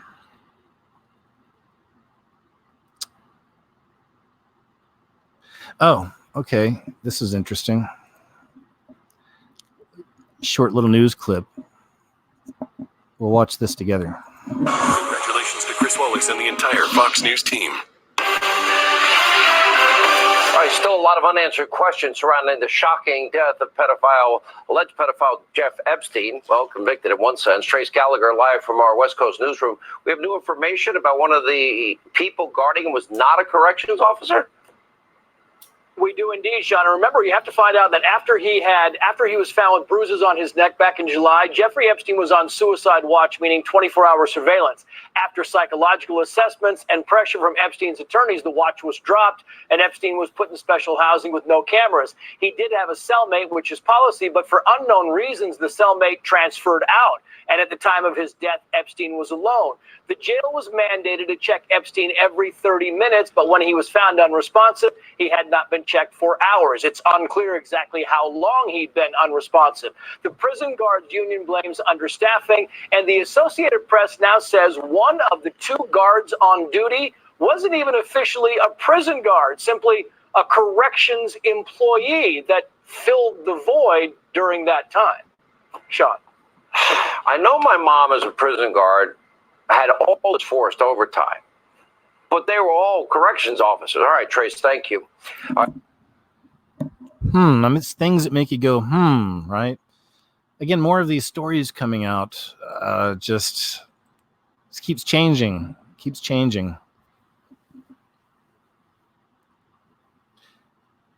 Ivanka Trump demands federal gun confiscation law. Ivanka Trump is jumping on the gun confiscation bandwagon after mass shootings in El Paso and Dayton. Politicians on both sides, okay, we know. President Trump's daughter Ivanka agreed with Graham's proposal, saying that Congress should enact red flag laws, extreme risk protection orders in every state, and increase resources dedicated to mental health support. Many America First advocates have complained about Ivanka and her husband Jared Kushner's influence in the Trump administration, especially on the issue of immigration. These suspicions are not baseless, considering that Ivanka and Kushner fundraised for staunch mass migration and gun control advocate Cory Booker. Now these suspicions are becoming more valid as Ivanka is pushing for one of the most draconian forms of gun control. Red flags are already law in 15 states and will likely have more traction after these shootings. While mainstream Republicans are kowtowing to these measures, no-compromise pro-gun activists are scared at the implications of these laws. Dudley Brown, the president of the National Association for Gun Rights, gave a lurid portrayal of what will happen if these bills become law of the land. He says law enforcement, can literally come to your house at 2 a.m. Yes, they can knock on the door. Sometimes they don't knock. Sometimes they use a battering ram to open the door. One thing to note is that Connecticut was one of the first states in the country to pass red flag laws in 1999. That being said, this wasn't enough to keep Adam Lanza from carrying out an atrocity at Hook in 2012. Red flag laws may not be the cure-all gun control advocates make them out to be. I don't know. It's from Big League Politics. Is that a big site? Is that a big web? I don't know. Is this a real story? I'm really not sure. Is this a true story? Did this happen? Is he making more out of it than what it is? I don't know. I don't even know how I had this story set aside, to be honest with you. History lessons on LGBTQ contributions to be required in public schools starting next year. Good times. Illinois public schools will be required to teach students about the contributions made by members of the LGBTQ community under a law Governor J.B. Pritzker signed last week. The new law mandates that the history curriculum in public schools include lessons on the contributions of LGBT and all that people in Illinois and the United States. The lessons must be taught to students before they complete the 8th grade. Oof, yeah, get them while they're young. Definitely, yep. Program them early.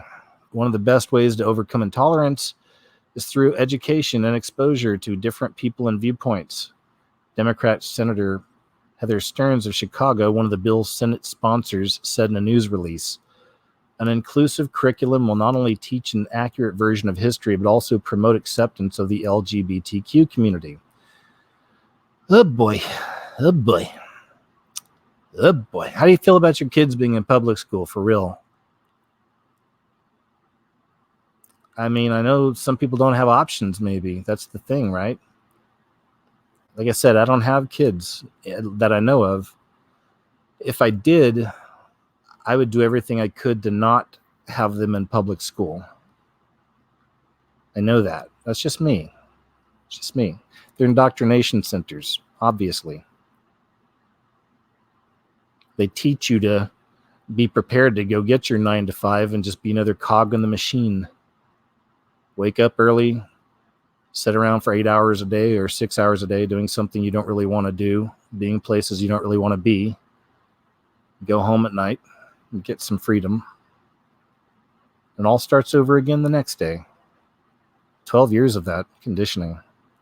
Because we need a lot of cogs in the machine to keep things running. But it's even worse than that.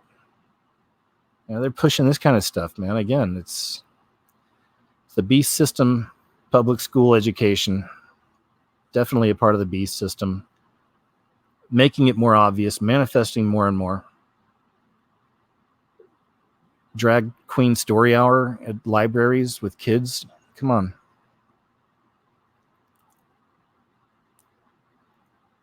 They're pulling down the statues. They're also changing the history books. You can look into this sometime as well. How much they've changed the history books.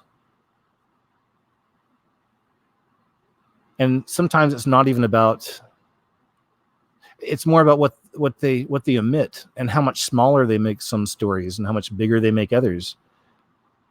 I saw an example where Martin Luther King has like 6 pages in a history book. They had like 911 only had like a page or less. Stuff like that. It's interesting. It's interesting. It's interesting. Who decides what's going into the history books?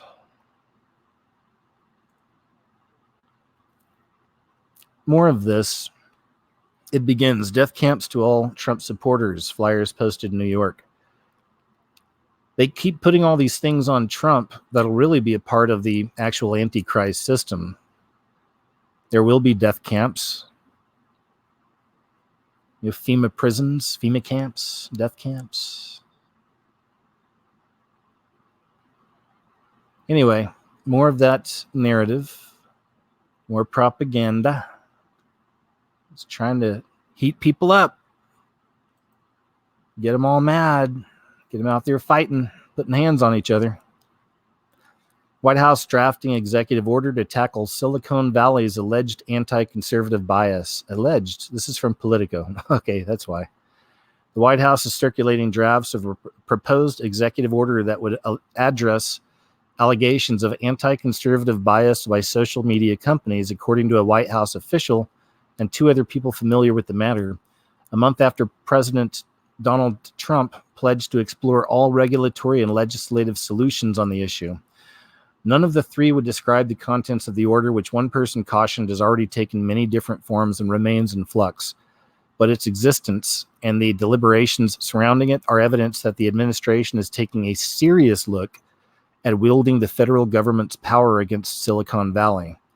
If the internet is going to be presented as this egalitarian platform and most of Twitter is liberal cesspools of venom, then at least the president wants some fairness in the system, the White House official said.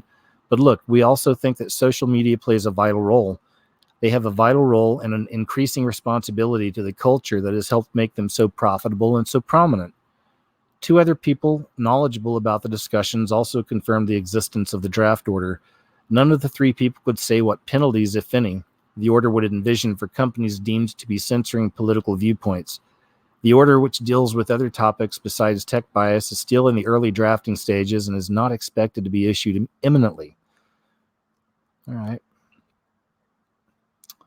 The president announced at this month's social media summit that we were going to address this, and the administration is exploring all policy solutions. A second White House official said Wednesday when asked about the draft order.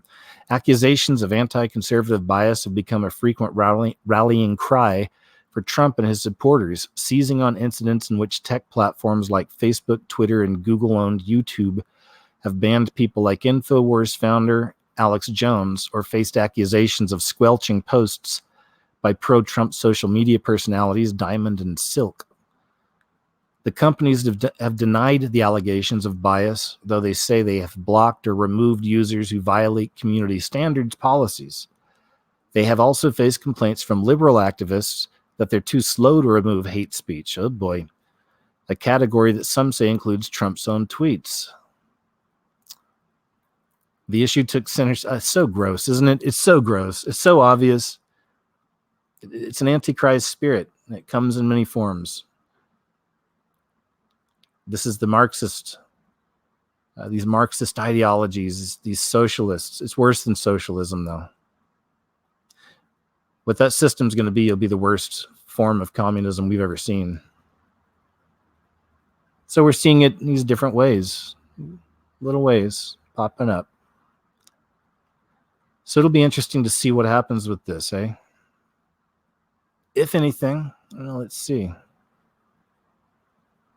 The issue took center stage during a White House gathering in July in which Trump rallied against censorship in front of a room full of online conservative activists and directed his administration to explore all regulatory and legislative solutions to protect free speech and the free speech rights of all Americans.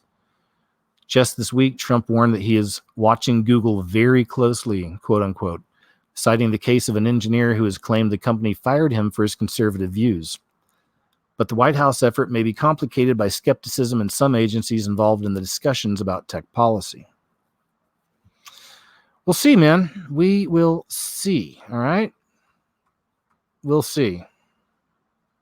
White House drafting executive order to tackle Silicon Valley's alleged. And it's worse than just conservative bias. We're beyond that now. Yes, it's conservatives too, but it's, quote, borderline content as well, like myself and many others. We're getting our stuff censored as well.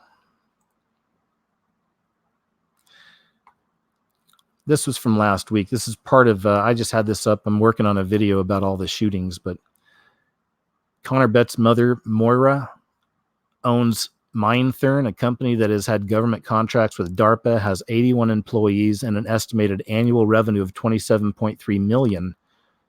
Yet she manages a Bath and Body Works. Safe to say that might be a cover. You guys looked into that?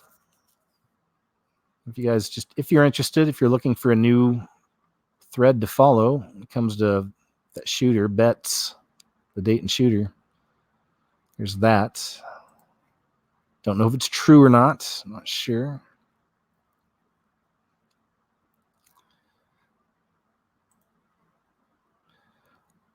All right, here you go. So,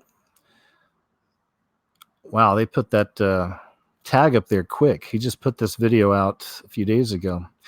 Anyway, man, this right here, I've seen it in some other places as well. This is some of the best footage, new footage that's come out that has to do with people's eyes freaking out or turning into slits, the pupils turning into slits. I've put some videos up with that over the years. I've got some on the channel. Even a lot of the videos I've had somewhere in there, I'll show you some examples of this. They look like people. I've got a lot of examples in that video. If you haven't seen, go look up They Look Like People. So I believe in this. I know the anomaly is real. I've seen it in other places for years. Other George Bush Sr., the one that passed not long ago, is one of the most classic examples of that. The eyes flipping into slits. It's interesting, but there have been more. And this all goes back to me. This goes back to the wheat and the tares again. Those among us, that aren't us. They're hollow on the inside, or even the sheep and the goats way of looking at things or analogy. Sheep and the goats. These are the goats. Is it all really coming down to the population truly is splitting into two, and it really is turning into the sheep and the goats, or those that are of God and those that aren't? Anyway, really good footage right here of this. Check this out.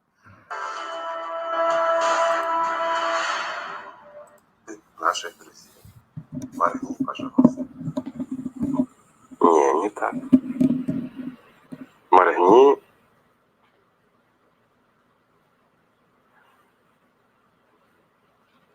Спасибо. Надеюсь, вы довольны. Вы попросили? Извини, продолжим.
Let's see if I can stop it. Or here, I'll just do this.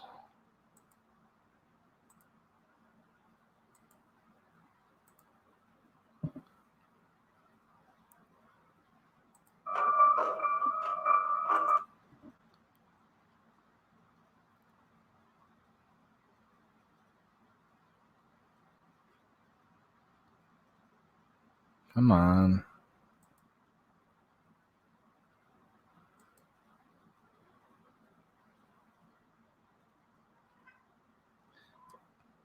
There's Chubbs. There you go. Hi. Hi, Chubbs. That video scaring you? I'm sorry. There you go, guys. I thought that was that's a really good example. As I said, I've seen a lot of that in the past. I've put it in some other videos. Not every one of these examples. There's a lot of examples out there that people call, shape or reptilian eyes and all this, and there's different terms people use. And there are some solid, great ones, I believe, out there. And then there's, some garbage. So you got to kind of sift through some of that to find some of the good ones. But I thought that was a good one. Jeffrey Epstein's alleged sex slave reveals the men she claims she was forced to sleep with. So just covering on this a little bit. I'm not going to make a video about this or anything about him because it's not over yet. I'm still watching for some things. In other words, main things I'm watching for are within the next month, mysterious deaths of big celebrities or politicians. That's one thing that I'm kind of waiting on and looking for. Not that I want it to happen, but just staying aware of the possibilities of these things.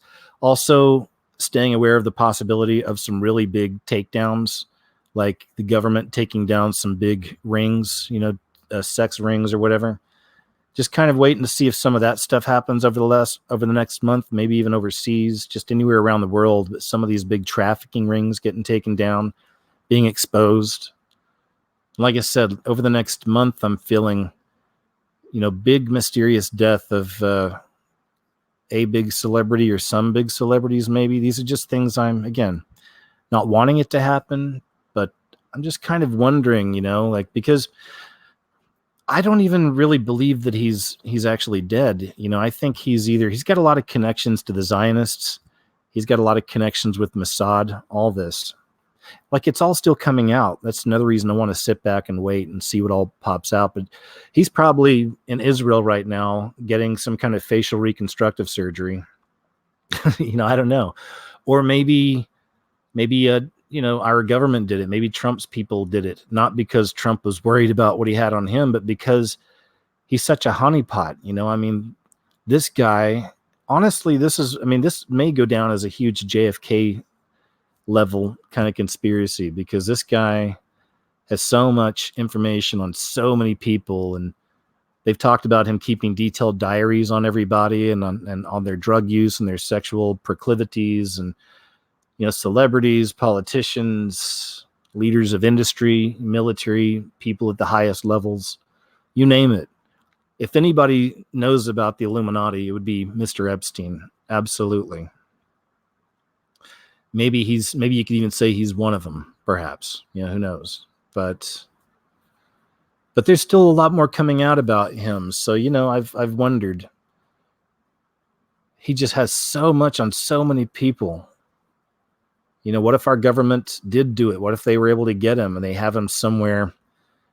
You may think Gitmo. I mean, they could always do a Gitmo and just force all the information out of him. Maybe they put him up somewhere nice. That'd make more sense to me. Put him up somewhere nice, make an arrangement with him, maybe pay for some surgery, facial reconstructive surgery, who knows, whatever. And then keep him there for maybe a couple of years or however long, and then just get information out of him nonstop, Who knows? I don't know. But it's still pretty early in the game, so I'm still kind of watching it to see what develops. But those are some of the trends I'm wondering we might see. Big rings, sex rings being taken down, sex trade rings somewhere globally, not just in America. It could be overseas somewhere, but some big rings getting taken down. Big people disappearing, big names, politicians, maybe celebrities, but maybe mysterious deaths or disappearances. I don't know. Maybe. So that's my take. It takes me time to develop my thoughts on so many of these events, and that's why I love doing my videos, because I can just put it all together, but it takes me time, So, yeah, I'm still kind of keeping a real open mind about this Epstein thing. But if I were a betting man, not that I am, but if I were a betting man, I'd bet that he's still alive somewhere. Maybe Mossad came and got him, like I said, and put him in Israel or something. I don't know. We already read about that, the movie.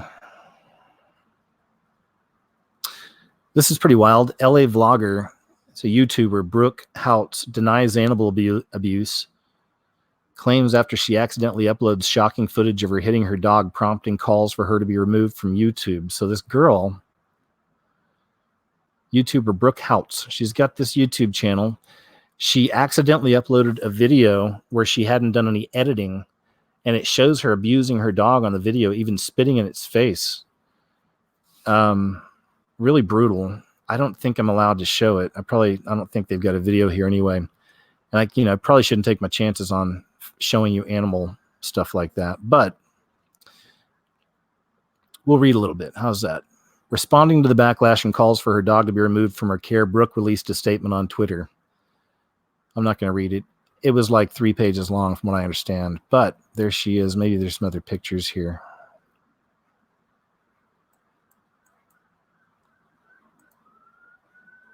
All right.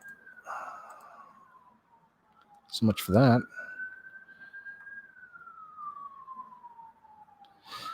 You can see the hand raised. Yeah, she swapped the dog right there. There's the tweet. It says huge, so I don't want to read the whole thing, but here we go. You could probably look that up if you want to see exactly what she did. This right here is in the video moments before she pushes him down on the ground and spits on the back of his head. It's so wrong. Anyway, if you're interested, but yeah, she busted herself, which is beautiful. And it's actually that's the good side of the story, is that I'm sure she's been abusing the animal all along, or maybe even other animals. And then she puts this video up without realizing which one she put up. Didn't do any editing, and it catches her knocking her dog around and spitting on him. Brooke Houts.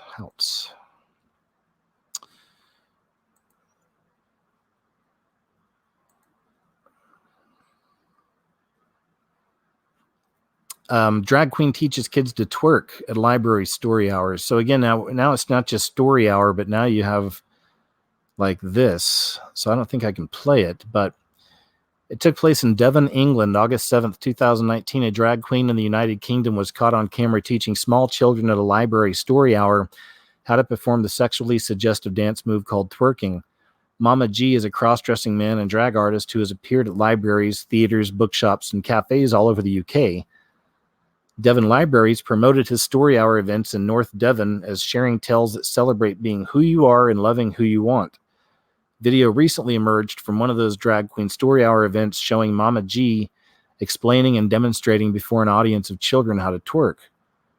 He said, all you need to do is just stand with your feet sort of shoulder width apart like so, and then you crouch down in this sort of position so your bum's sticking out, Mama G says, briefly looking back as to ask someone off camera if they're taking all this in.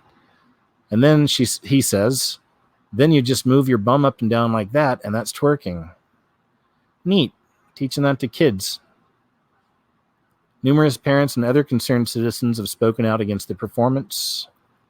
Wholly inappropriate for children, one said, asking Devon Libraries, quote, what on earth were you thinking?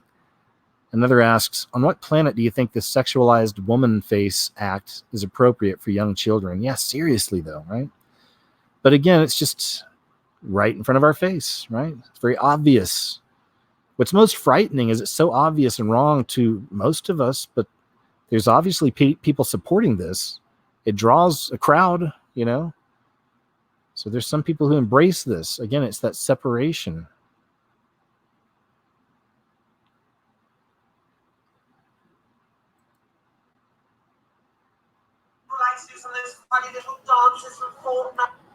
Oh boy, looks like we actually have an example. You ready? Does anybody know any of the dances from Fortnite? Oh, then you are a credit to your community. But most of all, Michael likes to twerk. Now, does anybody in this room know how to twerk? All right, well, it's quite important to the story, so I will just give you a very quick demonstration. All you need to do is you just stand with your feet sort of shoulder width apart, like so. Okay, and I'll show you at the side so you get a better view of it. And you crouch down into this sort of position here, so your bum's sticking out. I hope you're taking this all in. And then you just move your bum up and down like that, and that's twerking. Now. Awesome, right? There's nothing wrong with that.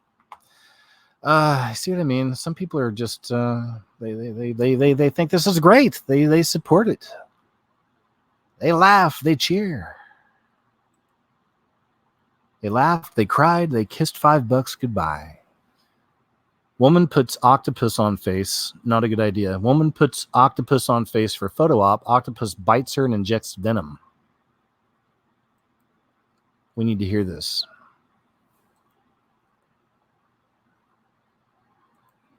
Fisherman hooked an octopus during a fishing derby August 2nd. She saw an opportunity for an unusual picture. It was a photo contest in the derby.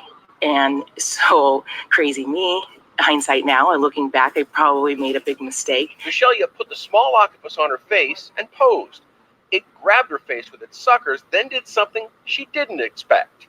It bit her on the face. It had barreled its beak into my chin and then let go a little bit and did it again. It was a really intense pain when it went inside, and it just bled, dripping blood for a long time. Michelle says the octopus was a smaller version of this giant Pacific octopus that lives in the Point Defiance Aquarium. An aquarium spokeswoman says it could also be a Pacific red octopus. Both have a powerful beak used to break and eat crabs, clams, and mussels, and their bite contains a poisonous venom to immobilize their prey. Michelle says that venom left her in incredible pain, but as owner of South Sound Salmon Sisters, she kept fishing for 2 more days before she finally went to the emergency room. And I'm still in pain. I'm on 3 different antibiotics. This can come and go, the swelling, for months, they say. And Michelle says the whole painful experience taught her a valuable lesson about handling a live octopus. This was not a good idea. Hindsight, looking back. There you go. Good idea, right? For the kids out there, especially, guys, don't go out there putting octopus on your face. Not a good idea. This is just another example, as I was saying, where they're heating up this idea of civil war. They are moving beyond just rhetoric and going to people's homes, doxing people, going to their homes now and bringing it to their front door. And they're, of course, putting hands on people, throwing food on them, milkshakes, stuff like this. But that's all just the precursor, right? It would seem. Mitch McConnell's official campaign account locked out of Twitter for posting video of hate mob threatening McConnell. So the Antifa folk showed up at his place, threatening him. We'll just read. Twitter suspended Senator Majority Leader Mitch McConnell's official campaign account on Wednesday for defending themselves against a violent mob calling for McConnell to be murdered. Angry far-left protesters gathered outside of Mitch McConnell's home on Monday night. Majority Leader Mitch McConnell is recuperating at his home in Kentucky after he fell down and broke his shoulder. The mob leader is screaming F Mitch on a bullhorn and said she hopes, quote, someone just stabs the mother effer. McConnell's official blue check account posted video of the mob threatening the Republican senator, and Twitter sprung into action and locked the account for, quote, violating the terms of service violent threats policy. Unbelievable, right? This morning, Twitter locked our account for posting the video of real-world violent threats made against Mitch McConnell. Golden pointed out that Twitter allowed the hashtag Massacre Mitch to trend over the weekend, but he locks out our account for posting actual threats against us. We appealed and Twitter stood by their decision, saying our account will remain locked until we delete the video, he said. Wow, there it is. Excuse me. Not only is Twitter election meddling, they are also protecting violent leftists and punishing its victims. There you go. There you have it. All right. This is Ann Coulter's Twitter. There's just something on here of interest. I was following different threads and I wound up following on her channel over here, but I found something that she said I thought was pretty interesting. Just give me just a second.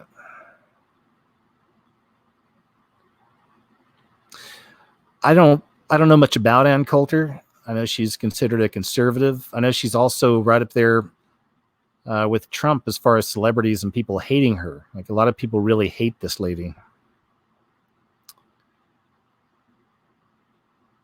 But, you know, some of the things I've seen her say, I've always, you know, I've been all right with. Again, I don't know what role she's playing. I don't know if she's really the real deal. I know she's an author. Yeah, I know she's written some books, but again, not a huge follower of Ann's. But if I could just find this, we're getting there.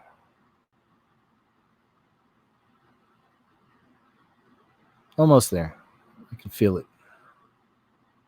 Hope you're doing well tonight, by the way. I'll take this time just to say thanks again, guys, for being here. Hope you appreciate it. Hope you enjoy it. Kind of go at our own pace here. Here it is.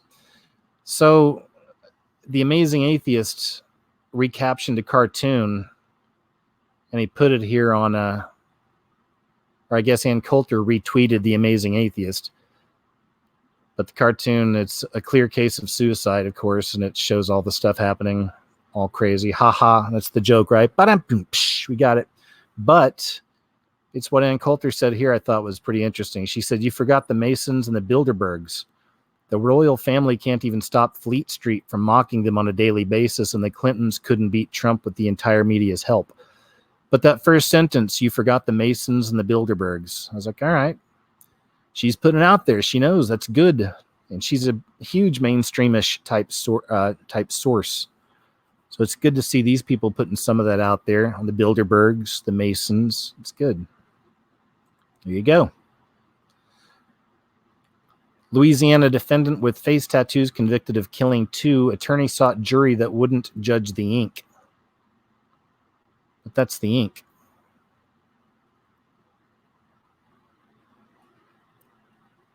Just sharing because we've seen a lot of this, a lot of the extreme body modification. You know, what's on the inside, you know, eventually comes out. And tattoos are a good representation of that. So needless to say, he had a lot going on the inside. When selecting a jury earlier last week, Bottoms is his name, Bottoms, defense attorney, reportedly told 14 potential jurors he wanted people who would not judge him for his tattoos, which include skull horns and a set of teeth on his face and neck. That's the first thing you see with him, they were saying. Anyway, that's all. No big story. Just, you know, another one, guys. Kids, don't do that. 2 things. 2 things I want all the children listening tonight, Right. So I know I have a huge audience of children. All of you children out there listening, 2 things I want you to walk away with tonight. 1, don't ever put an octopus on your face for any reason. Number 2, don't do this to your face. Don't muck it all up, you know? Please. All right, thanks. I'm glad we can have these kind of talks. Radical feminist raves. We need to kill all men. All right, this should be fun. A rant from feminist YouTuber star named Jenny McDermott has gone viral on Twitter over the past few days. Instead of reading about it, let's just watch it. Let's see what happens here. We need to kill all men. I am sick of being a baby factory that produces more men that will just, in the future, subjugate me. So the only answer to that is to kill male babies and just kill any man that you see, like in the streets, like any swinging dick, just kill him. Because we want the species to go on, but we want it only to go on with women in it. So that's what we have to do. That's the only way to keep the human race going. That's another one I need to save. That is we're listening to the Jezebel spirit right there. The Jezebel spirit. That's a tear. That's the way I see it. That's a tear. But we've seen a lot of this. Again, I tell you, it's not just inflammatory statements anymore or naughty words on your Twitter account or a crap comment under your YouTube video. Now it's moving into calls for violence, calls for death. And it's that Antichrist spirit. It's the way I see it. It's rising. We're seeing it in these ways.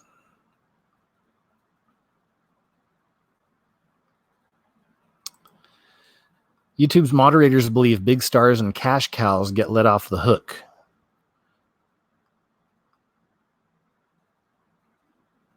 All right. Why it matters. And this is from techspot.com. Drawing the line between freedom of expression and hateful content is a fiddly business, causing division between online communities, YouTube's policymakers and their audience, and even apparently YouTube and their own moderators. According to the Washington Post, 11 frontline content moderators they spoke to believe that YouTube treats their biggest content creators favorably in violation of policy and consensus among moderators. A key difference between YouTube and other social networks is that YouTube's biggest stars generate in orders of magnitude more money than the small timers. While all Facebook accounts, for example, make about the same, a second difference is that YouTube's content moderators can't actually punish creators or delete videos themselves. Yes, punish. They do like to punish the creators, don't they? Instead, they must pass along their recommendations with evidence to the higher-ups. Moderators say their recommendations are basically ignored in circumstances where the channel generates a large amount of revenue, and the higher-ups go with the unofficial policy of, quote, nothing is really an issue until there's a headline about it. All right. If a channel violates one of YouTube's policies, it can have its advertisements taken away, videos deleted, or the entire channel could be banned. In all 3 of those circumstances, YouTube loses just as much money as the creator. Moderators highlighted the Logan Paul incident, where he filmed a suicide victim 1 month and deceased vermin another, as an example of biased standards. Logan Paul was removed from a premium advertising program costing him a little, and all of his advertisements were cut for just 2 weeks. It felt like a slap in the face, a moderator told the Washington Post. You're told you have specific policies for monetization that are extremely strict. Oh, so that's what they tell you. Thanks. These are extremely strict. Okay, cool. Great. No wonder, right? And then Logan Paul broke one of their biggest policies, and it became like it never happened. The moderators all agreed that they had expected Logan Paul's channel to be removed or permanently deprived of revenue based on past examples and guidelines they are familiar with. All right, anyway, we know. I've been thinking about doing another broadcast called the decline and fall of YouTube, and just kind of go through all these different programs they've put in over the years that are always anti-creator. It's very interesting when you look at it, but Perhaps we'll do that. Maybe that'll be one I just put up on BitChute. I'm not sure. Maybe I'll do it here too. I don't know. Who knows? Who knows? Police warn people mocking convicted drug dealers' hairstyle. They could be prosecuted. So I guess just a picture. Last story anyway. And I guess this is him. Let's see.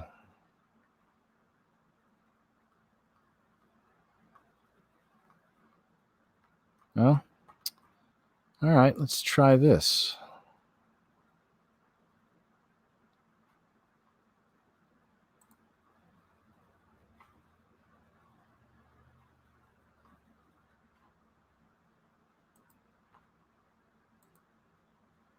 Here we go. Anyway, there's the story. Here's his hair. There you go. I guess people were making fun of it so much online that the police warned they could be prosecuted. Okay. Not the greatest story to end on, but we went over 2 hours tonight, so I'd say that's pretty good. I say you got your money's worth tonight. So let me jump over here to the chat here and just say hi real quick. See how everyone's doing. There we go. Jump over here to the chat. All right, guys. Hey, man, that's it. That's the show. Once again, thanks for being here. As always, man, always appreciate you. Thanks again to the moderators. Hey, man, that's it. Just turn the volume off on that. There you go. That's good. And hey, before we go, if you don't mind, I always like to say a short prayer. So, Heavenly Father, thanks again for the YouTube format, for me having a YouTube to put my videos out, my shows, and to reach the audience. Thank you, Lord, so much for that protection. And also, thank you for all the people. Thank you for those listening. I hope you'll bless everybody, Lord, please. In these times, there's a lot of fear and anxiety out there in the world. And just ask, Lord, that you put us all at ease, calm everybody out there, and help us to stay cool in these times. And thank you, Lord. I love you. And in Jesus' name I pray, amen. Short and sweet, as I always say, man. But hey, guys, look, once again, thank you so much. I've got videos coming up this week. Finally almost done with a couple. One about all the mass events. That's taken me quite a while. Thanks for your patience. Big shout out to my Patreon and PayPal supporters as well. Also to my brand new sponsor, Virtual Shield. Haven't had a sponsor in over a year. It's nice to have a new one. See where this goes. I got the banner up there. If you don't have a virtual private network, I suggest you look into it. I've been using one for a long time myself. Especially in these days with the surveillance on the rise and censorship and everything else. It's nice to kind of hide online as much as you can. So please look into that. It helps out the channel as well. And, it's a great deal. So on that note, man, much love to you guys. I'll talk to you a little bit later. And like I said, more videos and broadcasts coming up this week. Take it easy.